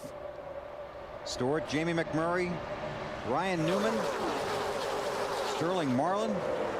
Every time that 17 car, Matt Kenseth, goes through 1 and 2, he hits that bump, and the left front tire rubs the fender and puts out a puff of smoke. Been a tough day for several drivers here at Talladega. The big one. We've had a couple of them. And naturally, when you race here, some guys love it and some guys don't. Here are some of the driver reactions from guys that are, well, basically out of the picture today. I just want to say one thing. The fans are the only one that can do anything about this. No one else can. The drivers can't. The owners can't. And NASCAR's not going to do anything about it. So, you know, I doubt if the fans can either, but they can sure try. I think it's in the driver's hands. I mean, we're the only ones that can really prevent our front bumper from driving in the back bumper of the car in front of us. I'm going to tell you something. If they don't calm down, that won't be the last one. Everybody's driving 20 feet over their head and doing a lot of stupid stuff. And everybody needs to catch their breath. If not, it won't be the last one. So the rules put the drivers in this situation where you have to run around here in a huge pack. And those are some of the reactions from some of the guys. The restrictor plate that you showed the fans in the pre-race show today, Bill, it reduces the horsepower. It cuts the horsepower in half. It goes from 900 or 800 to around 450 horsepower. So no one can get away from anybody. You don't have power to drive away from someone. If they took that restrictor plate off, these cars would run 220 miles per hour, which is way too unsafe. So this is result. And Mark Martin, he said the fans are the only people that can do anything about it. He's evidently talking about the fans lobbying the racetracks to change the rules or they'll quit buying tickets. Right. And I just don't I think the fans love this kind of racing. Yeah, I don't see that happening. I think the fans do like it. It's exciting racing. And I like what Jeff Gordon said. I mean, it's in the driver's hands. I mean, you don't have to drive like an idiot. You know, you can avoid trouble if you just use your head. And a lot of this stuff that happened today started at way too early. Normally this happens, but it doesn't happen until you start really racing for positions and it gets towards the end of the race. It's been since the green flag dropped. Do you think Gordon was also alluding to how much work they've done on the front end of these cars to strengthen them as well? Oh, I think so, yes. Yeah, there's no question about it. I mean, he you know, BP brought up the point earlier that you take those bumpers away, front and back, they're not going to be pounding on each other. But this is the way this racing is set up. You have to be defensive. You have to mirror drive. You have to beat the guy's bumper in front of you to get anywhere, and it gets ugly. Marty? Well, you guys talk about reinforcing these front bumpers. This is the backup bumper for Matt Kenseth, if you will. There's a big bar right here in the front of it. They put in extra. And this piece of steel goes all the way through the front of the bumper to protect the front bumper in case they make contact with anyone. That is reinforcing the bumper. This is a big piece of steel they have in the front of this race car. And they really brace up behind that, Marty. I mean, that's just some of it. But the really strong brace pieces are on the car, such as the back of Greg Biffle's car, BP. See, this bumper, this piece of steel on the back, that's for the rear bumper on the 16 car, but they have something not that strong, but something similar to that behind the front bumper, so they can go up and hit someone and not damage the front bumper. Tony Stewart's front bumper is in front of everybody at Talladega. Jamie McMurray and the rest of the field chasing smoke.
Out to bring in 3 and 4.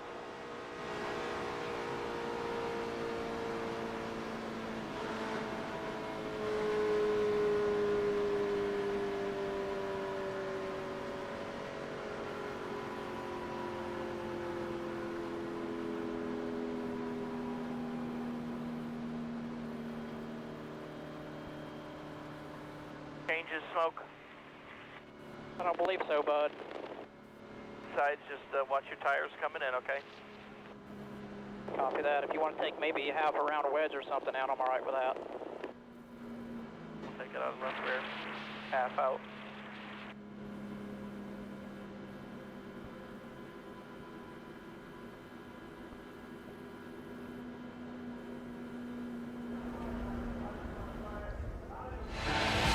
NASCAR Nextel Cup Series racing from Talladega is brought to you by Principal Financial Group. We'll give you an edge. By Chevy, the winningest name in racing, an American revolution. By Pizza Hut, home of America's favorite pan pizza. Gather around the good stuff. By Coca-Cola, make it real. And by UPS, the official express delivery company of NASCAR. UPS, we're going to race the truck. People love the truck. Penny got tickets for all those folks. Right at the start-finish line. Just kidding. We are under caution, debris in turn 3. A simple debris caution. Yeah. And they're coming to pit road. No big crash.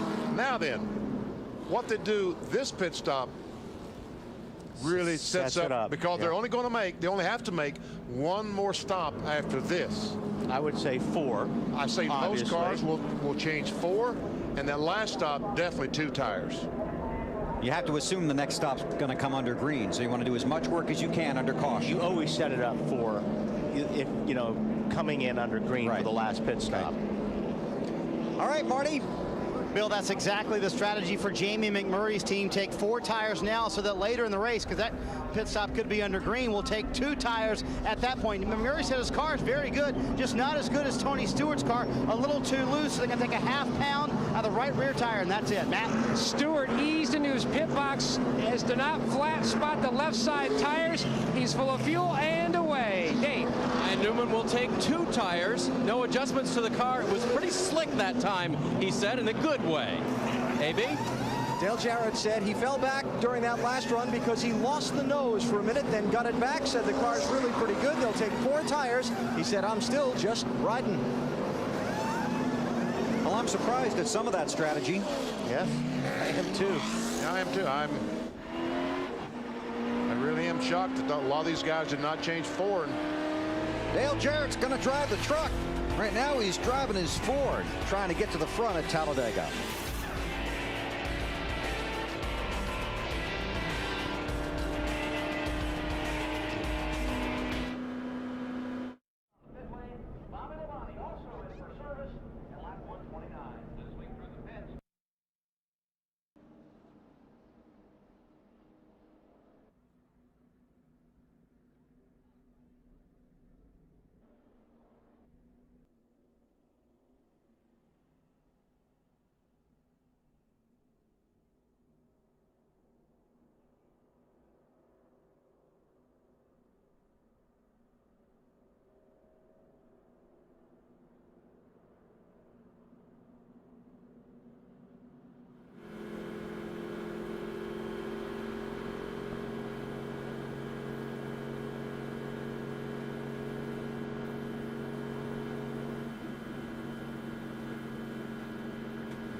Go at the line, bud.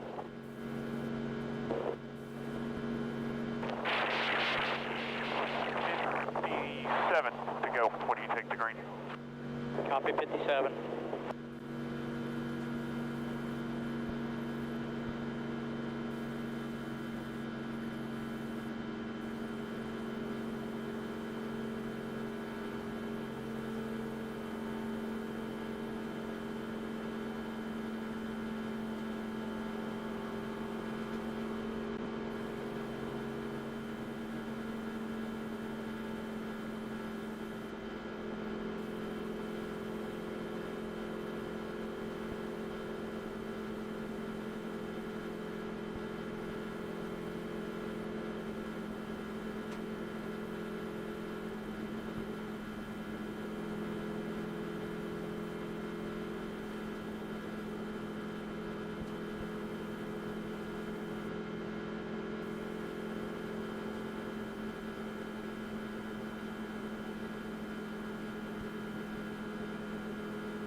.130 laps complete at Talladega, and for the guys in the chase for the Nextel Cup, it got off to a rough start.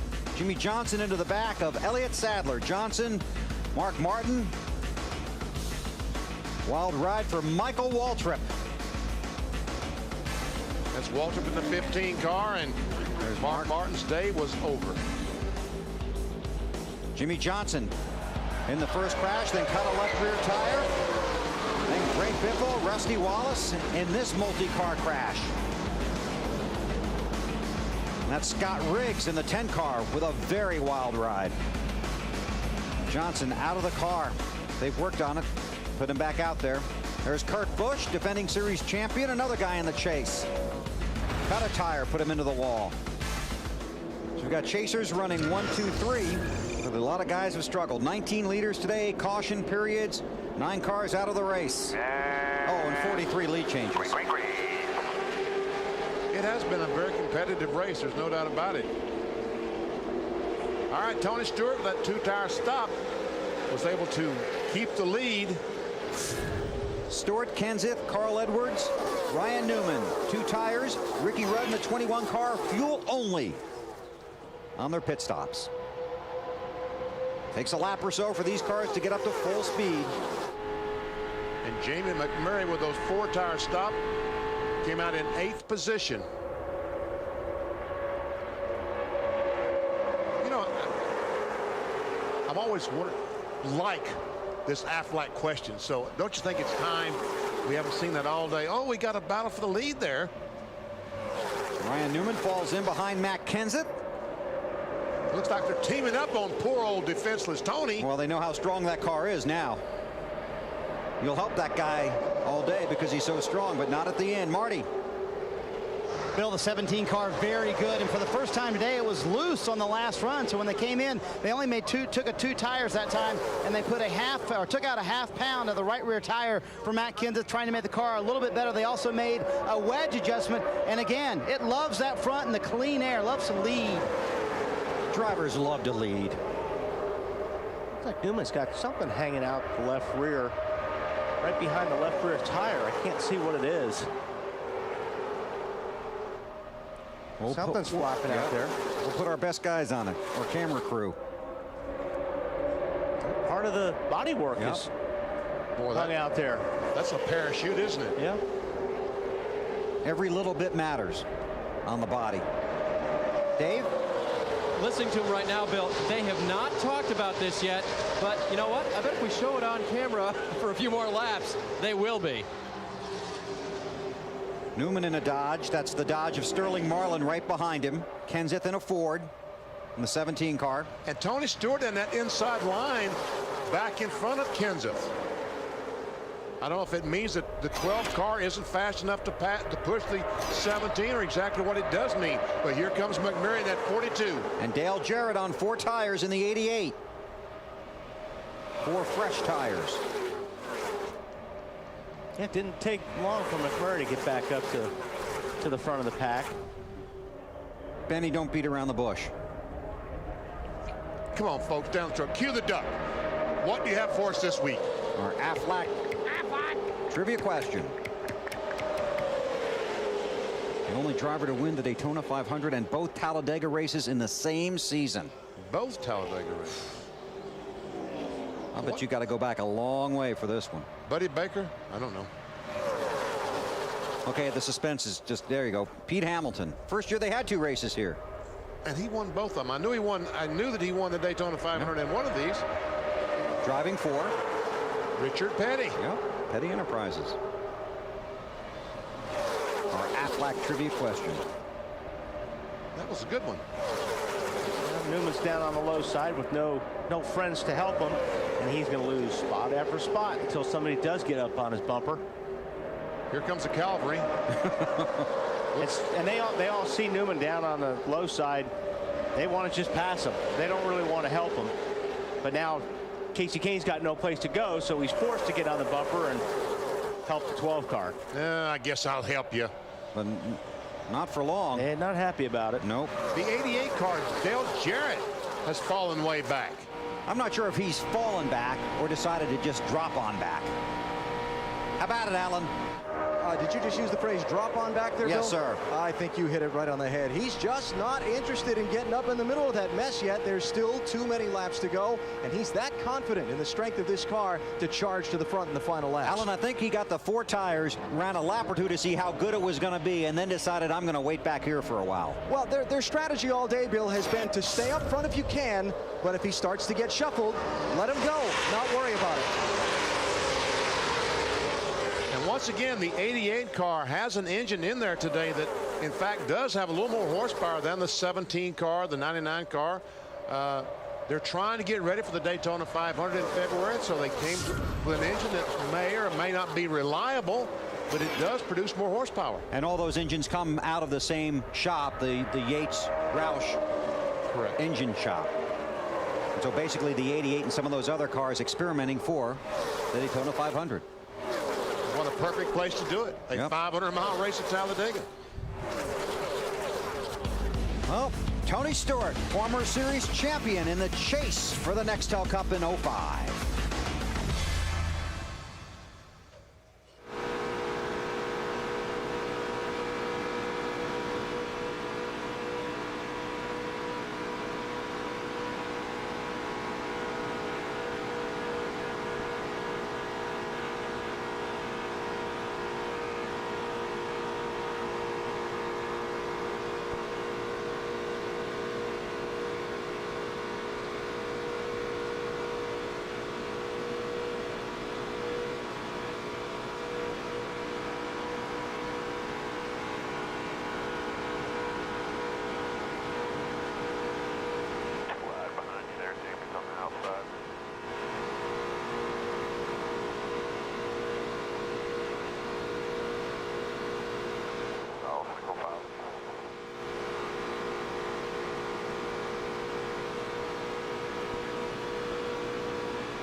Tuesdays on NBC, it's the story of a man named Earl. He's done things that he's not proud of, but now he's on a quest to repair everything he's ever done wrong. Find out which bad deed he tackles next. My name is Earl. Tuesday at 9, 8 Central on NBC. You related to him? I couldn't repair everything I've done wrong, so not about me. Top 9 cars tried to break away. Those guys in the back roped him in. Yeah, those pesky rascals, they helped him again. I'll tell you what, Jamie McMurray in this 42, he really wants to get on the outside of Tony Stewart, but just can't quite get it worked out. Let's go in and around the field, starting with Matt on the 20. And Bill, back at Sonoma, Tony Stewart found a flag down in San Francisco. Now they're hanging on their pit box. Since Sonoma, they've had great runs. It says the beatings will continue until morale improves. They keep it up there to remind themselves of where their season was before the streak began. He's out front, the water temperature around 210. It's good, and the car very fast. Well, Matt, believe it or not, coming into today, Jamie McMurray had led only one lap this entire season. Today, he's led 30 30. You think he's hungry? He hasn't won in 104 races since he first started back at Charlotte. He came on the radio, told the guys, this is the best shot we have had to win all year long. Let's keep this car up front. Matt Kenseth, though, thinks the 20 car is the one to beat. He says the stuff he can do by himself is unbelievable. Kenseth's car, very good. He's finished 11th and 9th in his last 2 plate races. Matt? Sterling Marlin hasn't won since Darlington back in 2002. 123 races ago, 2 tires in the last stop. He is just riding, hoping to have one more shot at a Talladega victory. Snyder? Bob Osborne told me about the chase races that he was worried about. He said, you know, New Hampshire, Dover, and Talladega. And unfortunately, those are the first 3 races in the chase for Carl Edwards. He cleared the first 2 hurdles today, clearing this hurdle so far, having a very nice top 5 run. Alan? NASCAR Busch Series Championship leader Martin Truex Jr. is running this race to learn what they need to work on to compete when they go full-time Nextel Cup racing next year. I'd say 6th place is competing pretty well. Ricky Rudd took fuel only on his pit stop a few moments ago. His crew chief Fatback McSwain said, still got to make one more stop. And then he told his driver on the radio, keep your foot on the floor and stay in line. Matt? Put some tape off the grill of the 01 car. Was running warm, 4 tires in the last stop. He too just riding along, very quiet on the radio, while the 97 of Kurt Busch isn't quiet. He's been talking for quite a while. He says, I have a drafting machine. Dude, this is awesome. They've pitted twice to try to set the tow earlier when they had that issue with the wall. Now the car, very good. They have told Ryan Newman about that left rear quarter panel flapping in the breeze. He also has a little hole in the right front headlight area of the car. It may be slowing the car down, maybe not. He poked his car out a couple of laps ago and passed about 4 cars on his own. Matt? The only real issue the 07 of Blaney has now, Dave, the car on restarts takes about 3 laps to 4 laps to get up to speed. Neutral, no changes on their last stop. Matt, just talked to Brian Vickers' crew chief Lance McGrew. He told me they've worked some of the tightness out of that car, and they expect Brian to make a charge toward the front before this thing is over. Matt? Well, while Tony Stewart's up front, his teammate Bobby Labonte having a very solid run as well. Now, he said the car earlier was tight. They've been going back and forth between 2 tires on the right, 2 tires on the left. Nothing lately. Alan? I just talked to Dale Jarrett's crew chief, Todd Parrott. He said his driver is being very smart. Their car is very strong, and there's still a long way to go. Doesn't seem very worried, Dave. Casey Kane had one of those unusual strategies on the last stop. 2 left side tires only. Crew chief Tommy Baldwin told us, well, that was so bad. On the final stop, we can change 2 tires, and they can be those 2 right side tires. We did it for track position. Alan? Well, Kevin Harvick's team keeps saying they've got a great race car, but he just doesn't seem to get up front. I talked to both Richard Childress, the team owner, and today's crew chief, Gil Martin, with very relaxed smiles. They both told me, not worried. Long way to go. Marty? Well, Scott Wimmer having a very solid day. Alan, currently he's in the 17th position. They have made no changes to the chassis since the first stop of the day. Wimmer loves the way the car drives. He does like it on the top, however, and he said, you know what, if we get in a 2-wide situation late in the race, help me get up there. I do not like the bottom of the racetrack. Ken Schrader trying to follow up his top 10 from here in May, running 18th right now. He said, you know, the car's okay, a little hard to hold on to. We just don't have the speed that I would like right now. Dave? Same story on speed, Marty, for the 19 car of Jeremy Mayfield. They made a 4-tire change on the last stop, made no chassis adjustments, just lacking a little bit of that forward motion. Matt? And Dave, talking about the 32 car, Bobby Hamilton Jr. rounding out your top 20. What a weekend they've had trying to secure this ride to get into the race. The car on the neutral side, he's just hanging in the draft, Bill. Thanks, guys. The top 20 here at Talladega. Mike Wallace, Jeff Green, Kyle Petty, Travis Kvapil, Tony Raines, and Robbie Gordon also on the lead lap. All chasing Tony Stewart at Talladega.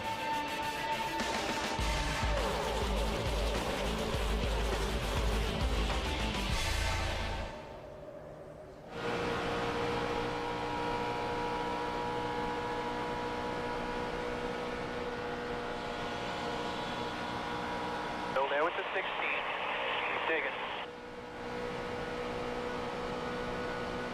Outside's moving. Got a whole row now on the bottom. The 16 and 9. The 9 coming up on the bottom. Got the 32 behind him. 29 hanging with you.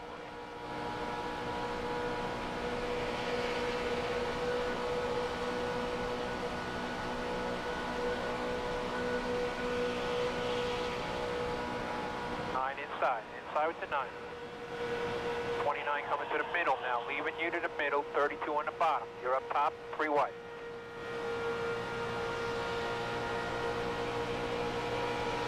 Still there up top at 3 wide. Here comes your help in the 22. Still there up top at 3 wide. Now 2 wide with the 29. Double wide with the 29, left at 32. Turn back to the 07 in the middle. 07 with a run in the middle. 22, 1 back to you. 07 by himself.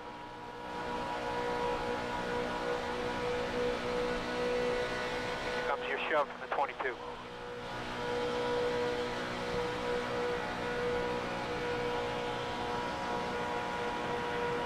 Closing hard on the bottom 2 back.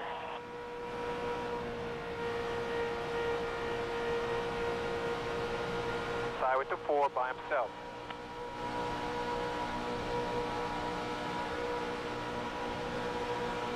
We're in the middle here with the 07 up top.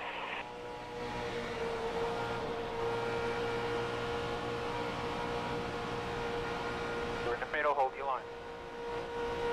Now clear all around. Clear all around right now. 1 back to the 22 and the 43.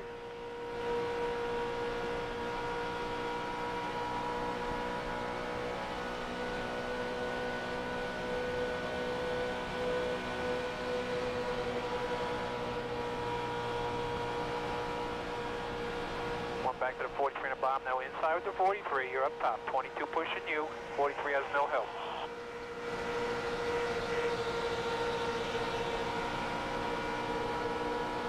Hanging with you. 3 wide, you're up top. And clear all around, clear to the bottom. Strange events are happening all over Talladega and all over the world. Get ready, because on Monday, something's coming to the surface. Surface, Mondays, 8, 7 Central on NBC.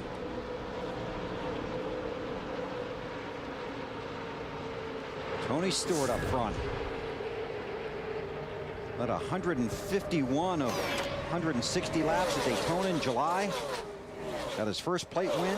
4 second-place finishes here. And even with the troubles that he's had today, and Tony has had some problems with overheating, and my hat's off to Greg Zipadelli and this crew spending all the time they did in the pit area to get this problem fixed, put in water in the car. And it looks like he's going to lead the most laps if he keeps going. And you know what that means, don't you? 5 more points. Yep. But I think now's when the deal making just gets started with guys like McMurray and Kenseth and Sterling Marlin on who's going with who and when and where.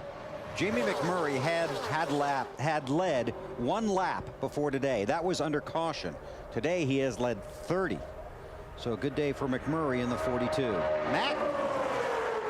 Well, Bill, when you look at this 20 team and how they have really worked the cautions and this overheating issue that the 20 car has been experiencing most of the day, now the water's leveled off at about 200 to 210 degrees. But when you look at Tony Stewart's restrictor plate racing, survivability is what we talked about at the beginning of the show. The last 7 plate races, he has finished every single lap. That's pretty amazing. Sure is. Wow. 7 finished every lap. That seems to be, when we started this race today, we talked about Jimmy Johnson. He's never finished a fall race here at Talladega. 34th and 37th twice for Jimmy Johnson. Runs 33rd right now. Marty? Well, for most of the day, Jamie McMurray's car has been tight, but earlier, Sterling Marlin, his teammate, bump drafted him, said it was one of the hardest hits he ever took. What they think has now happened, though, that may have bent the rear end of Jamie's car, because his car all of a sudden now is loose. So on their next stop, they're talking about taking a pound out of the right rear tire to try and tighten that car up just a little bit. And here's the replay of Sterling hitting Jamie, and you see it, the boost it gave him, but this happened to Jimmy Johnson yesterday in happy hour. It was maybe too much of a boost, and it may have bent the rear end of the car. They will take 2 tires on their last stop in 9 laps. And Marty, these cars have to maintain a certain height in the rear of these cars. And NASCAR told them this morning, it doesn't matter if your car gets hit from behind and knocked down. It's your responsibility to have it at right height when he comes back to the inspection area tonight. So in other words, they have to fix it now. They can't do it after the checkered flag. Exactly. They got to fix it now. That's the 20 pit. Matt, what do you got? Well, Mike Brill, who's the car chief on the 42 car, McMurray down talking to Zippy about what lap they would like to pit on. Right now, it's around lap 161 to 162. Matt, we've been green since lap 132, so that's 22 laps. That's the longest stretch of green flag racing today, and they're probably going to try and go 35 or so. Well, he's talking about, when you say when he stopped earlier, 128? 132 is when we went to green. So it sounds like they're stopping, they're short pitting. They could probably go to 170. Alan, what are they saying down on your end? Hey, BP, what about taking the number of laps left in the race and just dividing it in two and making your pit stop then? I think that's why these guys are maybe stopping a little bit shyer of when they could actually stretch the final fuel number too. That sounds like what they're trying to do. But there again, what does Tony do on that final stop? There we see the Joe Nemechek crew up there talking to Zippy, trying to figure out what they're going to do. And the biggest thing is they want to come in with the leader because they want to lead with the leader so they don't lose the draft. You don't want to have 8 cars coming in and then you not come in, because you'll lose the draft if you come in and pit by yourself. And that's the thing that all these guys are worried about now. They're all friendly now. The deals will be different, you know, with 5 to go. Tony Stewart has led 47 laps today. Wants to lead the last one at Talladega. Pull off a Daytona Talladega summer sweep. We'll see what happens.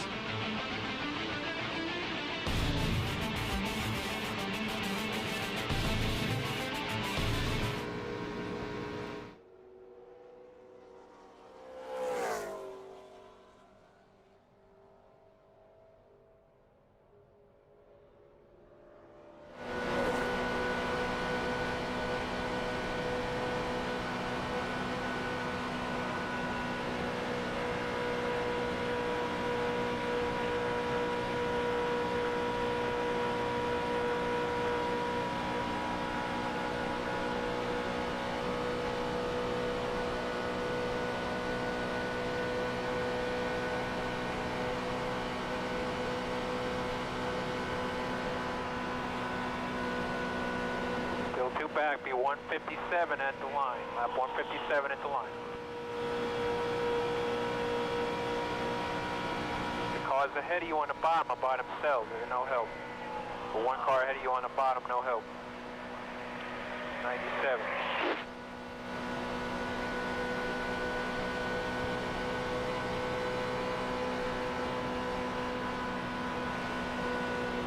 Slow car ahead, all the way ahead is the 7 being lapped. 20 car lengths ahead of you, 20 car lengths ahead of you. That 16 ahead is on the bottom with no help. There he is right ahead of you. Just drive right by him.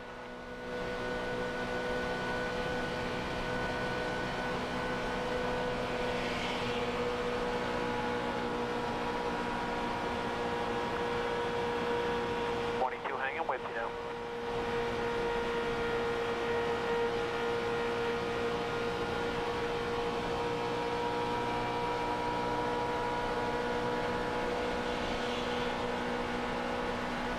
There was the 16, still there. Clear it at 16, now the 7.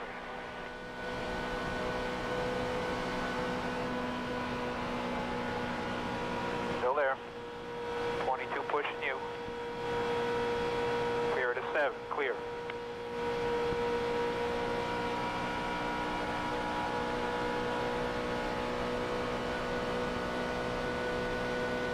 The 07 ahead of you, the 18 and 21 ahead of him. 9 at the line.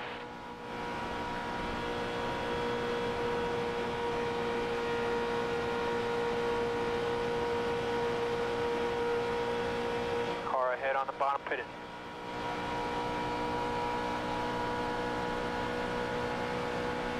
One's not coming in, energy con. 10-4, no pit this time. Under green here at Talladega, Tony Stewart leads. Green flag pit stops. Kevin Harvick on pit road. 2 tires, don't slide them. His teammates down there too, Matt. Dave Blaney smoked him on the pit road, Bill, as the 4-car Wallace is away. It's going to be a 4-tire change for Blaney. Alan. Right sides only for Kevin Harvick. Crew Chief Gil Martin admonishing Kevin, don't slide the front tires when you come onto pit road. There he goes. And that's why the 07 car had to change 4 tires, because he locked them up getting on the pit road. And he's pretty much going to lose the draft now. Because these guys, when you come down pit road, the goal is to leave pit road together. Yep. Got to have somebody to run with. Dale Jarrett's in. And Ken Schrader. 88 has to come all the way down pit road at 55 miles per hour. And something we got to watch for, Benny, is these guys having trouble getting onto pit road, slowing down from 180 to 55 miles per hour. AB? Waiting to see if Todd Parrott calls for a 2-tire stop or a 4-tire stop. They go around to the right side of the car. They have a second set of tires up on the wall. But I don't see anybody in a hurry to go for him. Just right side tires for Dale Jarrett and fuel. But he leaves with nobody. And he's a sitting duck out here because he's the only car that left pit lane. He's got nobody to draft with. All by himself. Tony Raines and Ken Schrader are coming off of pit road now, but they are way back there. And here come the fast guys. Ryan Newman and Greg Biffle. Pass-through penalty for Ken Schrader, too fast on pit road. Dave Burns. Wow, a big time. That was interesting between the 16 and the 12 trying to get to their pit stalls, but 2 left side tires for the 12. He took right sides last time. We'll see if the 19 as well. Going to take 2. The 9 car and the 19 both in. Looks like Casey Kane may be the partner that the 12 car Ryan Newman needs. Yeah, and Newman almost has to wait for Casey Kane to get to him. Here's where it gets tricky. Have to stay inside. Oh, and then McMurray almost ran in the back of the 20 car. Marty? Oh, man, Bill Dyson coming to pit road. Jamie McMurray said, how long until we pit? Because I need some tires and I'm loose. They're going to take 2 tires. This is why they took the 4 earlier. A pound out of the right rear tire for McMurray. He leaves pit road. Matt. And Stewart is already down and away. A slight wedge adjustment. Left side tires. Good thing they're only taking 2 on the 42 car because they didn't have any room between him and the pit wall. He couldn't even get the jack in there, much less the jack handle. Matt Kenseth also on pit road, third in line there behind Stewart and McMurray. See, these guys are all in good shape because they're all leaving together and they got people to draft with. Marty. There was a lot of deal making to make sure the 17 was included in this plan, as well as Carl Edwards, his teammate behind him. Matt's car too tight. Half pound out of the right front, half pound in the right rear tire for the 17 bunch. And here comes Carl Edwards on pit road. They're going to make 2 tires. They decided finally. Carl wanted 4 tires. He said, I'm sliding through the corners, guys. If you can give me 4, that would help. They said, you know what, if we take 4, we'll be the only ones. So they decided on 2. Dave. 2 also for Brian Vickers in the 25 car. The car will not turn from the center to the corner off. They will make a wedge adjustment for Brian Vickers. Matt. Dave, the 97 Busch, he is away. 2 tires for the Roush team. He follows Vickers off of pit road. There's Edwards in front of him. Kurt Busch has made an unbelievable comeback after brushing the wall off turn 4 when the right front tire went flat. Black flag, Greg Biffle for passing on the left on pit road. Dave. Bill, that's the reaction I had when they were coming down pit road. Coming down pit road, the 12 car was definitely ahead, and then it was as if Biffle wanted to sort of pressure him because their pit stalls are right next to each other, and as he got by the rear end of the 12 car, that's how the penalty was incurred. It looked like he was blocking him, or at least that was the intent. It was weird with Biffle being so far off the pace. Remember the conversation with Greg Biffle, the interview after he was in his car? Yes. Here, I'm going to come next lap. He blamed the 12 car for him being in that position. So that was just his way of somehow telling the 12 car, I remember. Greg Biffle doesn't forget. Stewart leads. Here, watch Biffle. He'll pull to the left of the 12 car. Obviously, you can't do this on pit lane. He pulls up to him, and he gets next to him. Obviously, somebody's speeding. You have to come in single file. Yeah. I mean, right to the door, past the door.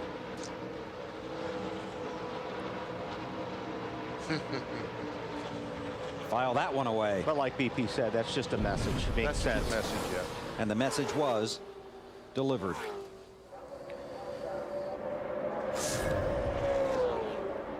So Stewart and these guys have got they've got a gap, all because of the pits. Either somebody didn't get in as well, or get off the pit lane as well, or had problems in the pit stop. But those four did it perfect. So these guys need to get in line, go get Carl Edwards in front of them, and then go catch the front four. Right. They have to get tires ready, guys?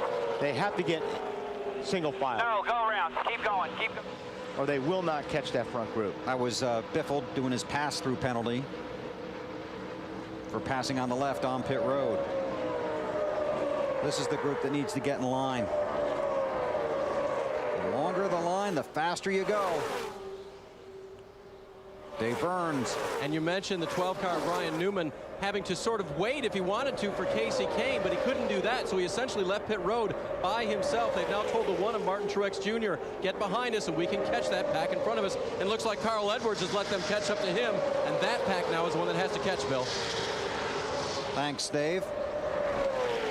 Carl Edwards did lead a lap, got 5 bonus points. Our last green flag commercial break. We'll come back to Talladega. Everybody chasing Tony Stewart. Good job, come on. The 25 and the 97 ahead of you.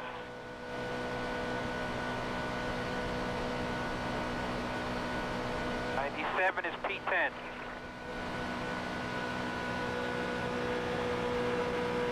'21's right behind you, 2 back. 167 at the line, 167. 21 to go.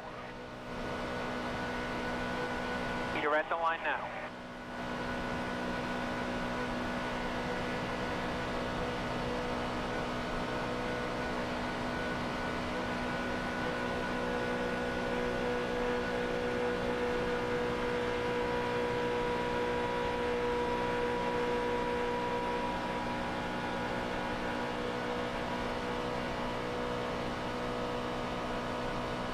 Still 1 back.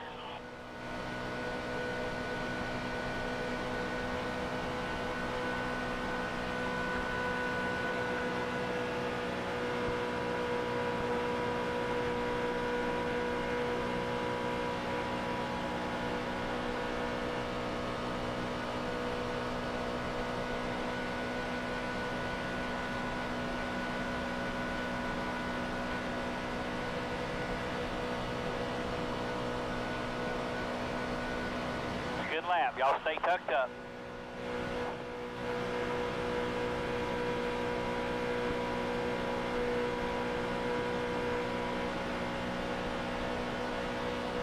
Okay, here's what we got. The leader is just going into 3 now. He's got 4 cars with him. Then you got the second pack of 5 that you all are catching right now. You're in the third pack of 4.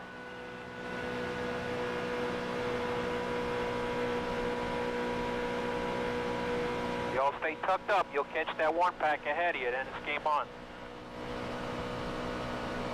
Still got plenty of time to do that.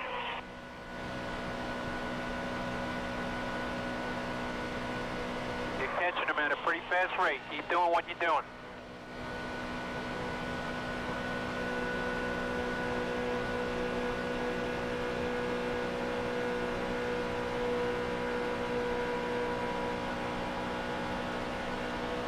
Boy, you're catching him pretty quick now. Come on.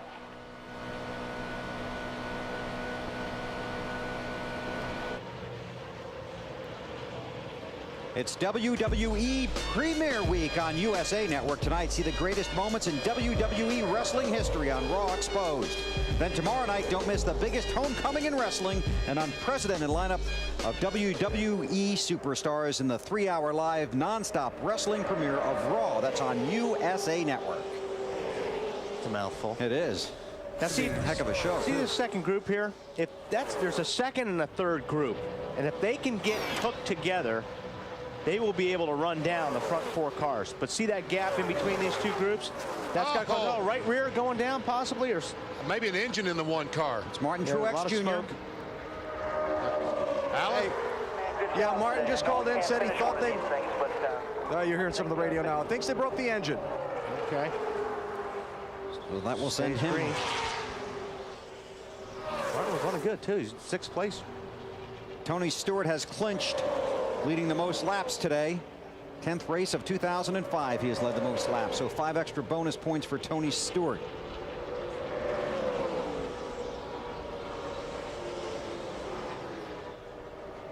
That second group's coming. Yep, now they have just about merged, gotten all together. But that second group now with the more cars is going to be about a couple of tenths of a second faster than the first group. Matt? Bill, second car in line in the second group. Bobby Labonte, now his spotter, Rick Cordell, telling him, just stay in line. Your pack is catching the lead pack. Don't jump out to try to make a move on the 12 because you'll be drop kicked back. We're sitting in a pretty decent position. Truex Jr. to the garage. Take a look at the speeds at the line this time by. 172 laps complete in the UAW-Ford 500. I'd be surprised if the fastest lap or the fastest car didn't come out of that second group. Yep. Kurt Busch, 193 miles per hour versus 190 for the leader.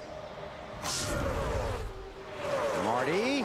Bill, Jamie McMurray sensed the speed in that second pack. NASA's crew, when they would catch him, Donnie Wingo, his crew chief, said, with about 10 to go, they should catch you. He also told his spotter to help him with a 17 car. He said, when he's on my right rear bumper, I can't see him. I have a big blind spot back there. If he goes high trying to pass me, let me know.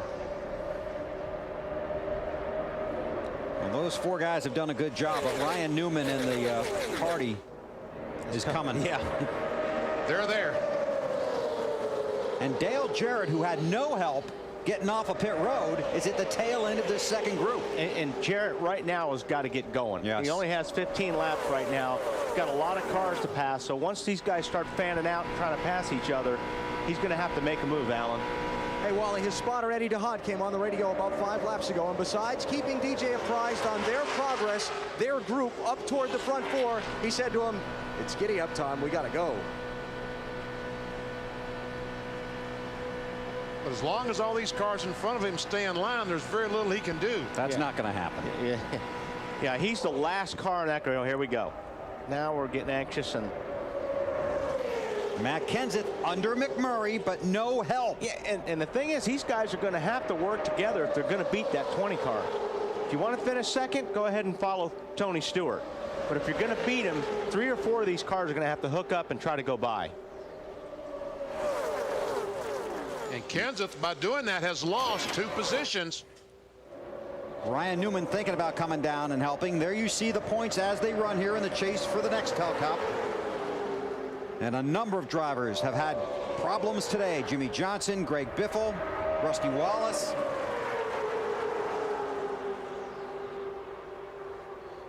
Carl Edwards has had a good day moving forward. Mark Martin out early. Kurt Busch rebounding from problems early in the race. Now McMurray's got to know what Nemechek is going to do. He doesn't want to make a move unless he's got some help. And this is where these guys are talking on the radio. There's a lot of chatter right now on who's going to stay with who and who's going to go with who, because I'm telling you what, McMurray can't do it alone. Follow you wherever you go. The 99 will stay on your tail wherever you go. That's Matt Kenseth's radio talking about his teammate Carl Edwards in the 99. Those 2 drivers are Roush teammates and are in the chase for the championship. Marty? And Matt came on the radio after making that move, trying to pass everyone by himself. In essence, he said, I made it because the top was going nowhere. Let's hook up with a 99. We can go down low. And now we see cars scattering everywhere. Jamie McMurray to the lead now. The race is on. The race is on. And Jamie, not only did he get by the 20 car, he's back up on top where he wants to be. Newman in the 12. He's got to be careful about this gap he's got between himself and Ryan Newman and Tony Stewart right now. Dave Burns. Ryan Newman glad to see cars working that bottom side. Earlier when he went down there to try to pass cars, no one would go with him, even though it was earlier in the race, because they couldn't run that low line. Ryan now glad to see that if he does go low to pass, perhaps the 42, there may be cars that can handle down there that'll go with him. Yeah, I'll tell you what, that 42 car, McMurray, is loose. That's a loose race car. He's doing a good job hanging on to that race car. Carl Edwards thinking about going under Matt Kenseth. Might run out of room down there. No, he said he would follow the 17. Yeah. Sure looked like he was looking underneath him. And Tony Stewart has dropped back to, what is that, 5th position? Yes, sir. And a battle with Sterling Marlin for that spot. Oh. Kurt Busch right on his bumper.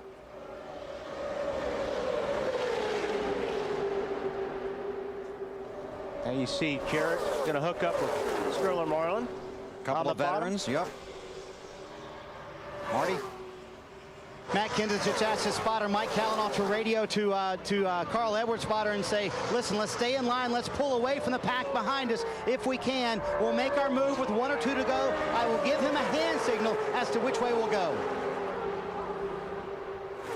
And that plan will work if these guys behind him keep running 2 and 3 abreast. Well, now Tony and DJ Dale Jarrett up behind the 20 car.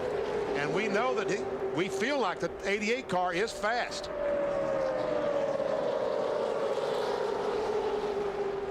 Dale Jarrett trying to close in on Tony Stewart. Edwards has got to get a little bit closer to Matt Kenseth in order to help him. 2 car lengths in between doesn't really do much good. Carl's thinking there's 10 to go at Talladega, and I still got all 4 tires. That's a good thing. If I could just finish now. They just throw the checkered flag. Right.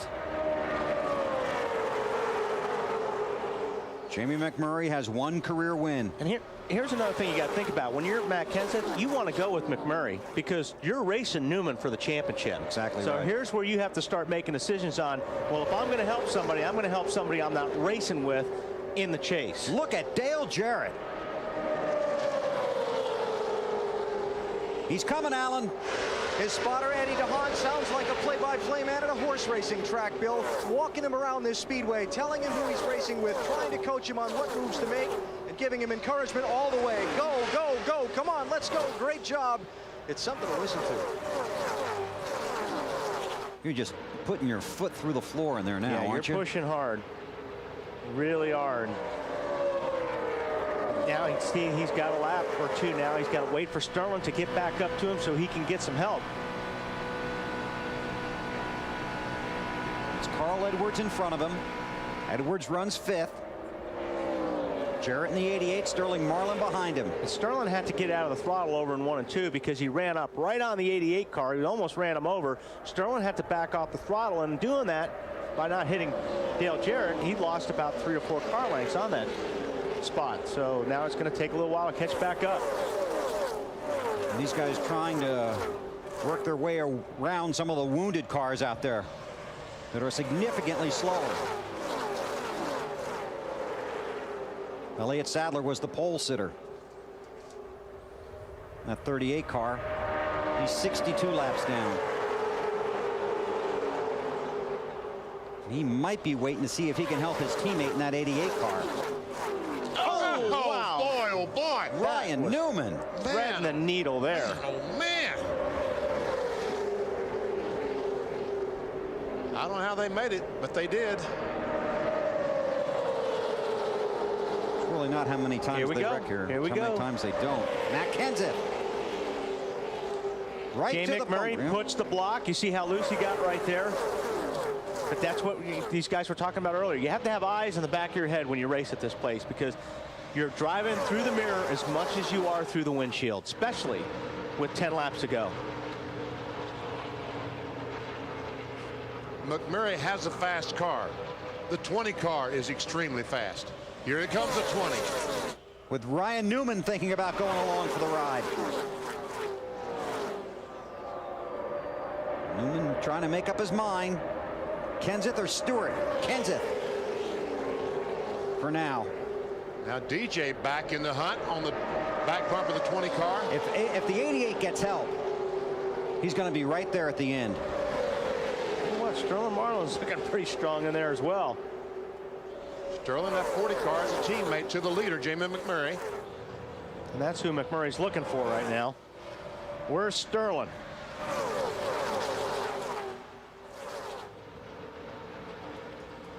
Jamie McMurray made his debut in the Nextel Cup Series in this series at this track, subbing for Sterling Marlin. Wow.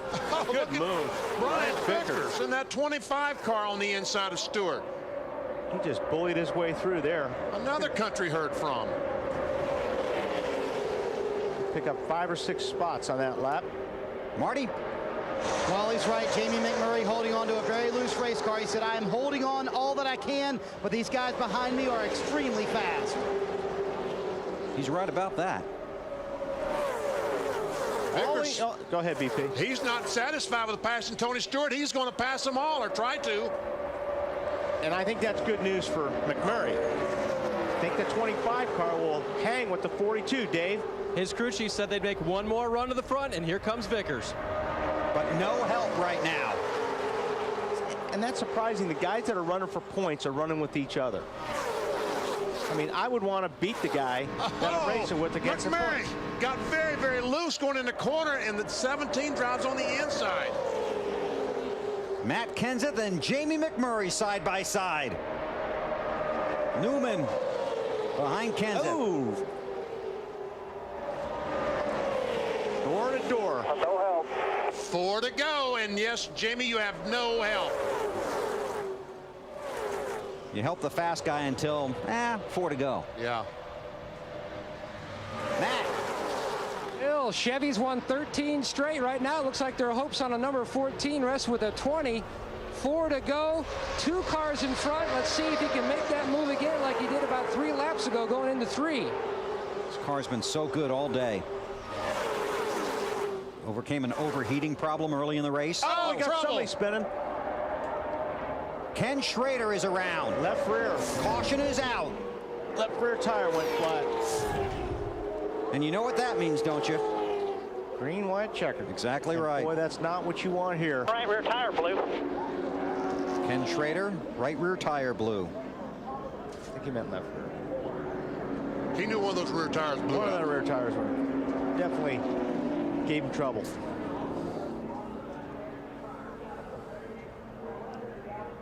So the Red Baron a little wrinkled up. Watch the right side of your screen on this replay. There he is, the 49 car, and when those tires go flat, you just instantly lose control. And there's the wall. 20 cars on the lead lap. Here, can anything help you if you stop? No. No. No, you have to stay out. All right, under caution here at Talladega. A wild finish to a wild day coming up on NBC.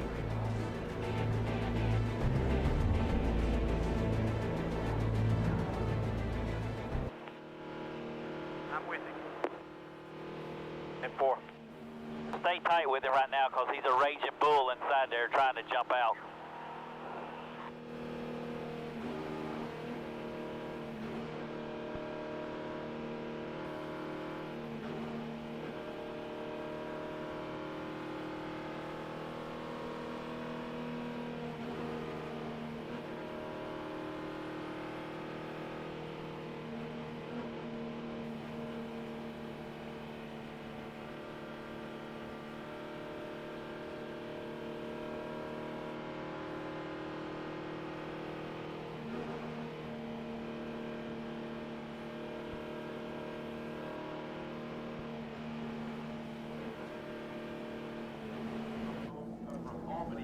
Going to have a shootout here at Talladega to finish this one. Next Sunday, we're in Kansas for the Banquet 400. Coverage begins on NBC at 1:30 Eastern Time with the Bank of America countdown to green. Under caution after Ken Schrader blew a tire and wrecked. Down to pit road, and Marty Snyder with Robbie Reiser. Well, Matt Kenseth is on the radio politicking as best he can. He says he's a sitting duck. Do you agree with that, Robbie? Well, at the restrictor plate, it's awful tough to hold them back. You got to really watch it. They don't get a run on you. And I'd rather be in a different position, but this is where we're at, so it's up to Matt to bring her home. They are concerned that the people behind them on the restart will lay back and get an unfair run. They've asked NASCAR to police that a little better. Dave? Those words, bring it home, came to the 12 crew by way of their car owner just moments ago. I know that's your plan. Can you bring it home first? We'll see. I mean, we got a shot at it, but there's about 10 guys behind us that also have a shot at it, and the guy in front of us. So he'll do the best he can, and hopefully we won't get wrecked here, and we'll see what happens.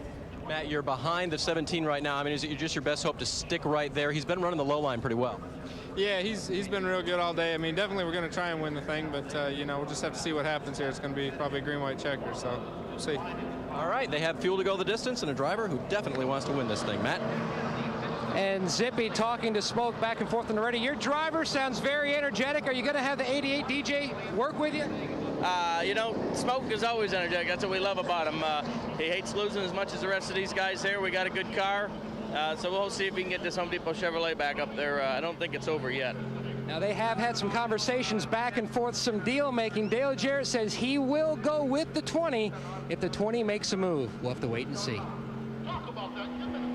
Field getting the 1 to go. It'll be a green-white checkered finish. In 2 weeks, Notre Dame football returns to NBC, and this will be a dandy. One of the best matchups in college football, Southern Cal and the Fighting Irish. USC came from behind to beat Arizona State yesterday, and the Irish took care of Purdue. That's USC and Notre Dame, Saturday, October 15th, beginning at 3:30 Eastern, 12:30 Pacific on NBC. Charlie Weiss getting it done up there for the Irish. Pete Carroll and those guys at USC. Tough. Both those teams looked awfully good yesterday. All right, next time by, green flag. So if you're Matt Kenseth, how are you going to keep him from ganging up on you here? Block.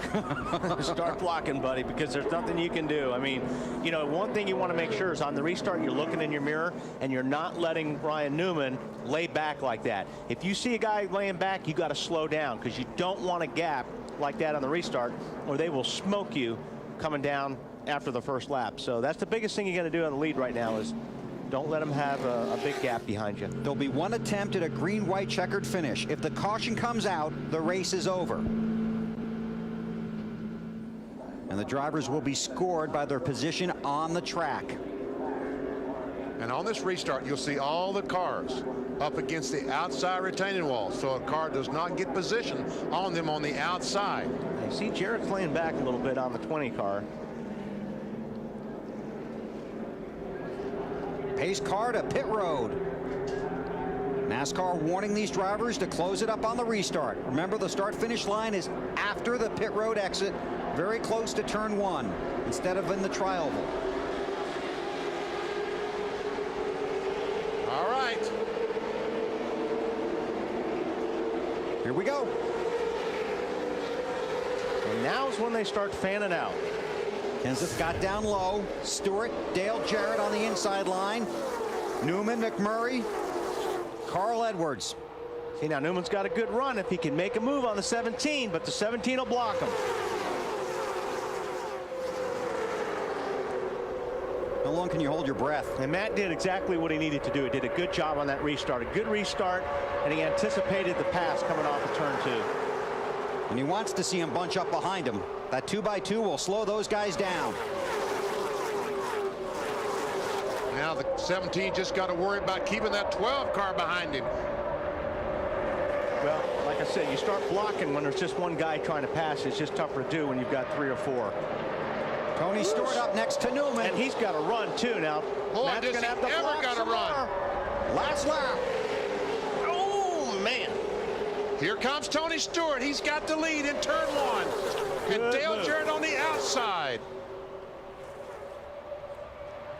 Unit 20, just the 2 of you. Neck to neck, come on. Now it just depends on who goes with who. And how strong that 88 is, we're finally going to find out. Oh, crash. Kyle Petty. Hard crash. We stay green. Now the caution is out. Race is over. There are 19 scoring loops around this track. The 88 All the way, baby, all the way. 88 might have been in front. NASCAR will use their scoring loops and television replays to determine the position of the cars on the track. You do not race back to the yellow in NASCAR. And it was a wreck Dale Jarrett was involved in that brought on that rule. Yeah, baby, we're back on the map. This is crew chief Todd Parrott. And boy, Dale ran you saw him drop to the back most of the race. That's just a veteran move. Smart racing.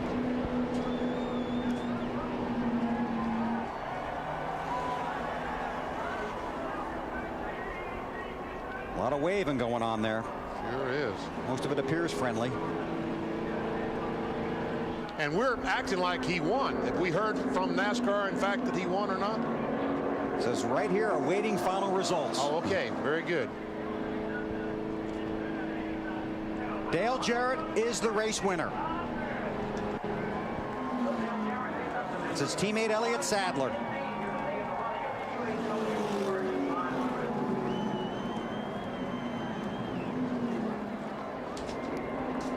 NASCAR has confirmed that Dale Jarrett is the race winner. They are checking the rest of the positions. Dave Burns. Official from NASCAR, you win Talladega. Whew, great. Dale Jarrett's back, and it's the first time that a Ford's been in victory lane here at Talladega since 1998, and that was the last time me and him did it.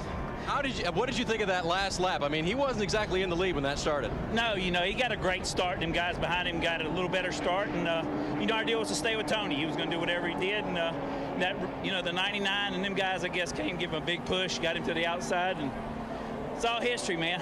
UAW-Ford was great today.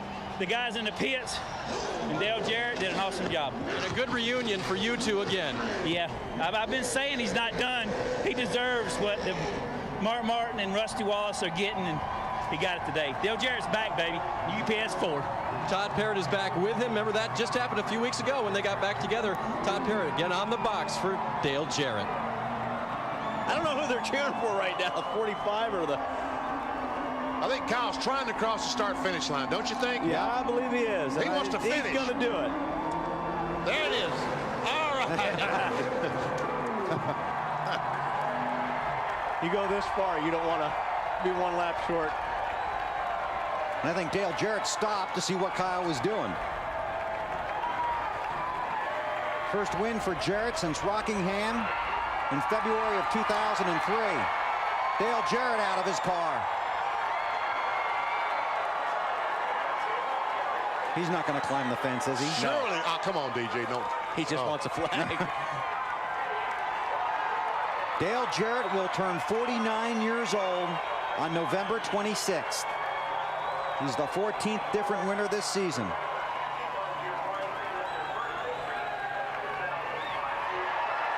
He has always been a very popular driver with the fans. Of course, his dad, Ned, won 2 championships. Dale, a former series champion.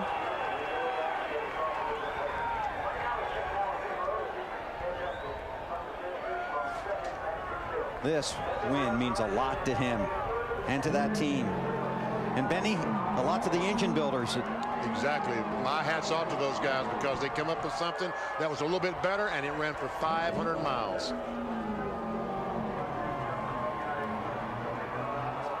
Dave. Another guy who's out of breath from celebrating, Robert Yates. Welcome back to Victory Lane. Thank you. I didn't think it made these anymore. How about that? We needed that. Woo. Yeah. Amidst all the changes you're making and everything, are you surprised at the early success here for these guys? Well, Todd told me Sunday morning, New Hampshire, you put me back on 88, I'll run a race for this year's over. 17 years in a row, my son just reminded me that we won every year, and he's been on my case hard about we got to get this thing back in victory lane. So, woo. But Dale Jarrett, UPS, they certainly deserve it. We're right close to home of UPS, so could be a sweeter deal. Happy car owner Robert Yates. Matt? Smiles over by the 20 car. Unbelievable moves on the racetrack. But, Tony, this team fought a lot today, and it started with the overheating issues. Yeah, we were up to 275 at one point in the race, so just had to kind of regroup and, you know, take our lumps there and go to the back. And, you know, all the wrecks caught up with them, and, you know, we got to where we could start finally, got the temperature down to where I could start racing again, and got working our way up through there. And had a good finish. It was got a really good push from DJ. And if we couldn't win, I was glad to see him win it for sure. But we did win what we needed to do. We needed to get ahead of the 17 and the 12. Good points day for the 20 team. Marty? Ryan, walk me through those last final few intense laps today. Well, we had a good car. First of all, I got to thank everybody from Penske Racing. I'll tell Dodge was fast. The guys in the fab shop, the body shop, engine shop especially, have done a great job and give me an opportunity to put on a show a couple times in the trial that I didn't want to put on. But good effort. Just you never knew what was going to happen. I know some guys were talking about teaming up behind us, but luckily the 42 came up and gave us a little push. We fell back to 5th and got back to 3rd by the time we went into turn 3. So a good top 5 for us, that's for sure what we needed. Midway through the race, there was some contact with the 41 car. Tell me about what happened there. I pushed the 41 up to the tri-oval and a little bit in the tri-oval, and I'm not sure if me pushing him got him loose and started him loose, if I actually hit him and spun him out. But I know the 25 blocked him way up and got him up into some of the loose stuff, which we hadn't been in most all day. And just kind of a victim of restrictor plate racing. I feel sorry for Casey and you know, Riggs and all those guys that were involved. Obviously, didn't mean to crash. And I've been on the receiving end as much as I've been on the giving end, it seems. But like I said, I don't know if I was to blame or not, and I'm sorry if I was. How about the start to the chase for Ryan Newman? A 1st, a 5th, and a 3rd. Matt?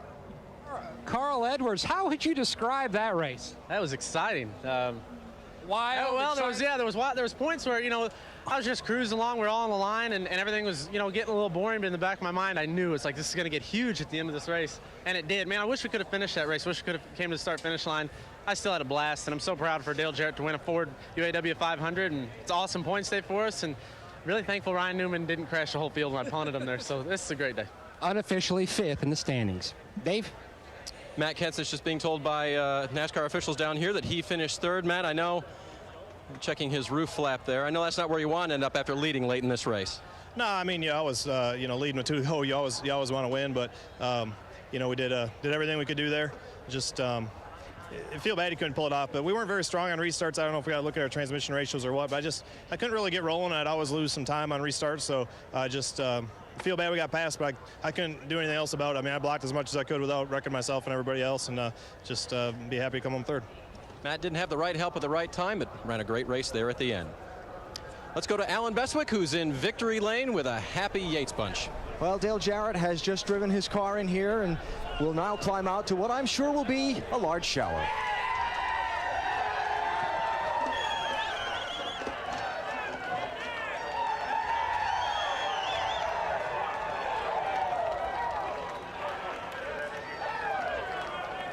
A large shower, but one that he is more than willing to take. Congratulations from Todd Parrott, longtime crew chief, now reunited. And Robert Yates, the team owner, with the congratulatory hug as well. Well, DJ, first of all, tell me about that last restart and what turned out to be the winning move. Yeah. Let me first thank these guys here, Doug Yates and his people, and Robert Yates, Todd Parrott, and everybody at the Fab Shop. What a great race car. Next, got to thank the 380,000 UPS employees for sticking with us here. It's been a long dry spell, and people at Coca-Cola, City Financial, Ford Motor Company, Outback Steakhouse, we appreciate everybody's support. But last pass, it's like I told Todd, it got jammed up on the restart there. I actually thought I was in trouble.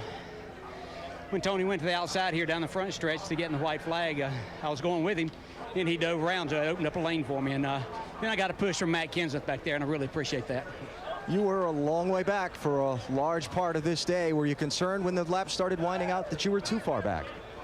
No, just kind of taking it easy. We had a good race car, and everybody continued to run into each other and wreck, so just thought we'd hang out and wait for it to come to us. So great day. Kelly and the kids, hate you're not here to celebrate this with me, but I'll be home in a little while and we'll do some celebrating. Congratulations. Thank you very much. It has been a long time, but Dale Jarrett is back in victory lane. Matt?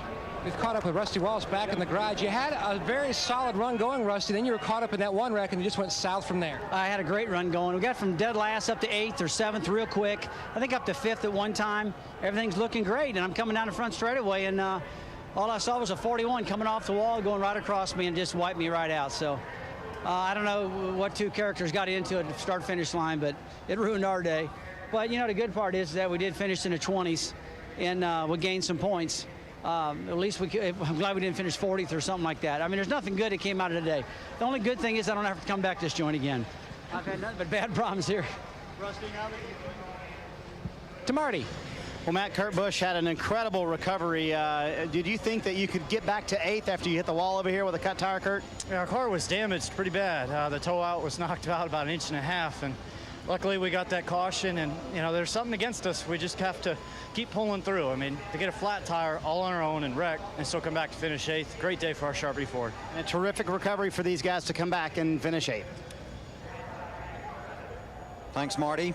Dale Jarrett is the 5th oldest driver to win a race, 48 years, 10 months, and 6 days old. Harry Gant, Bobby Allison, Morgan Shepherd, and Dale Earnhardt Sr. won races at a later age than Jarrett. Be 49 next month. Congratulations to him and to Robert Yates, who has done a remarkable job trying to rebuild that team in recent weeks, and said told me last week he wanted to see results by Charlotte. And he saw them here. Now, NASCAR is still looking at scoring loops and video. So here are the results unofficial. These are the top 10 finishers, all unofficial until after NASCAR's total review. Now the tentative points. Very unofficial. Tony Stewart. Ryan Newman would be 4 points back. Rusty now 76. But like we said, this is unofficial. So this may change in tomorrow's paper. That's right. That might change in the next 5 minutes too.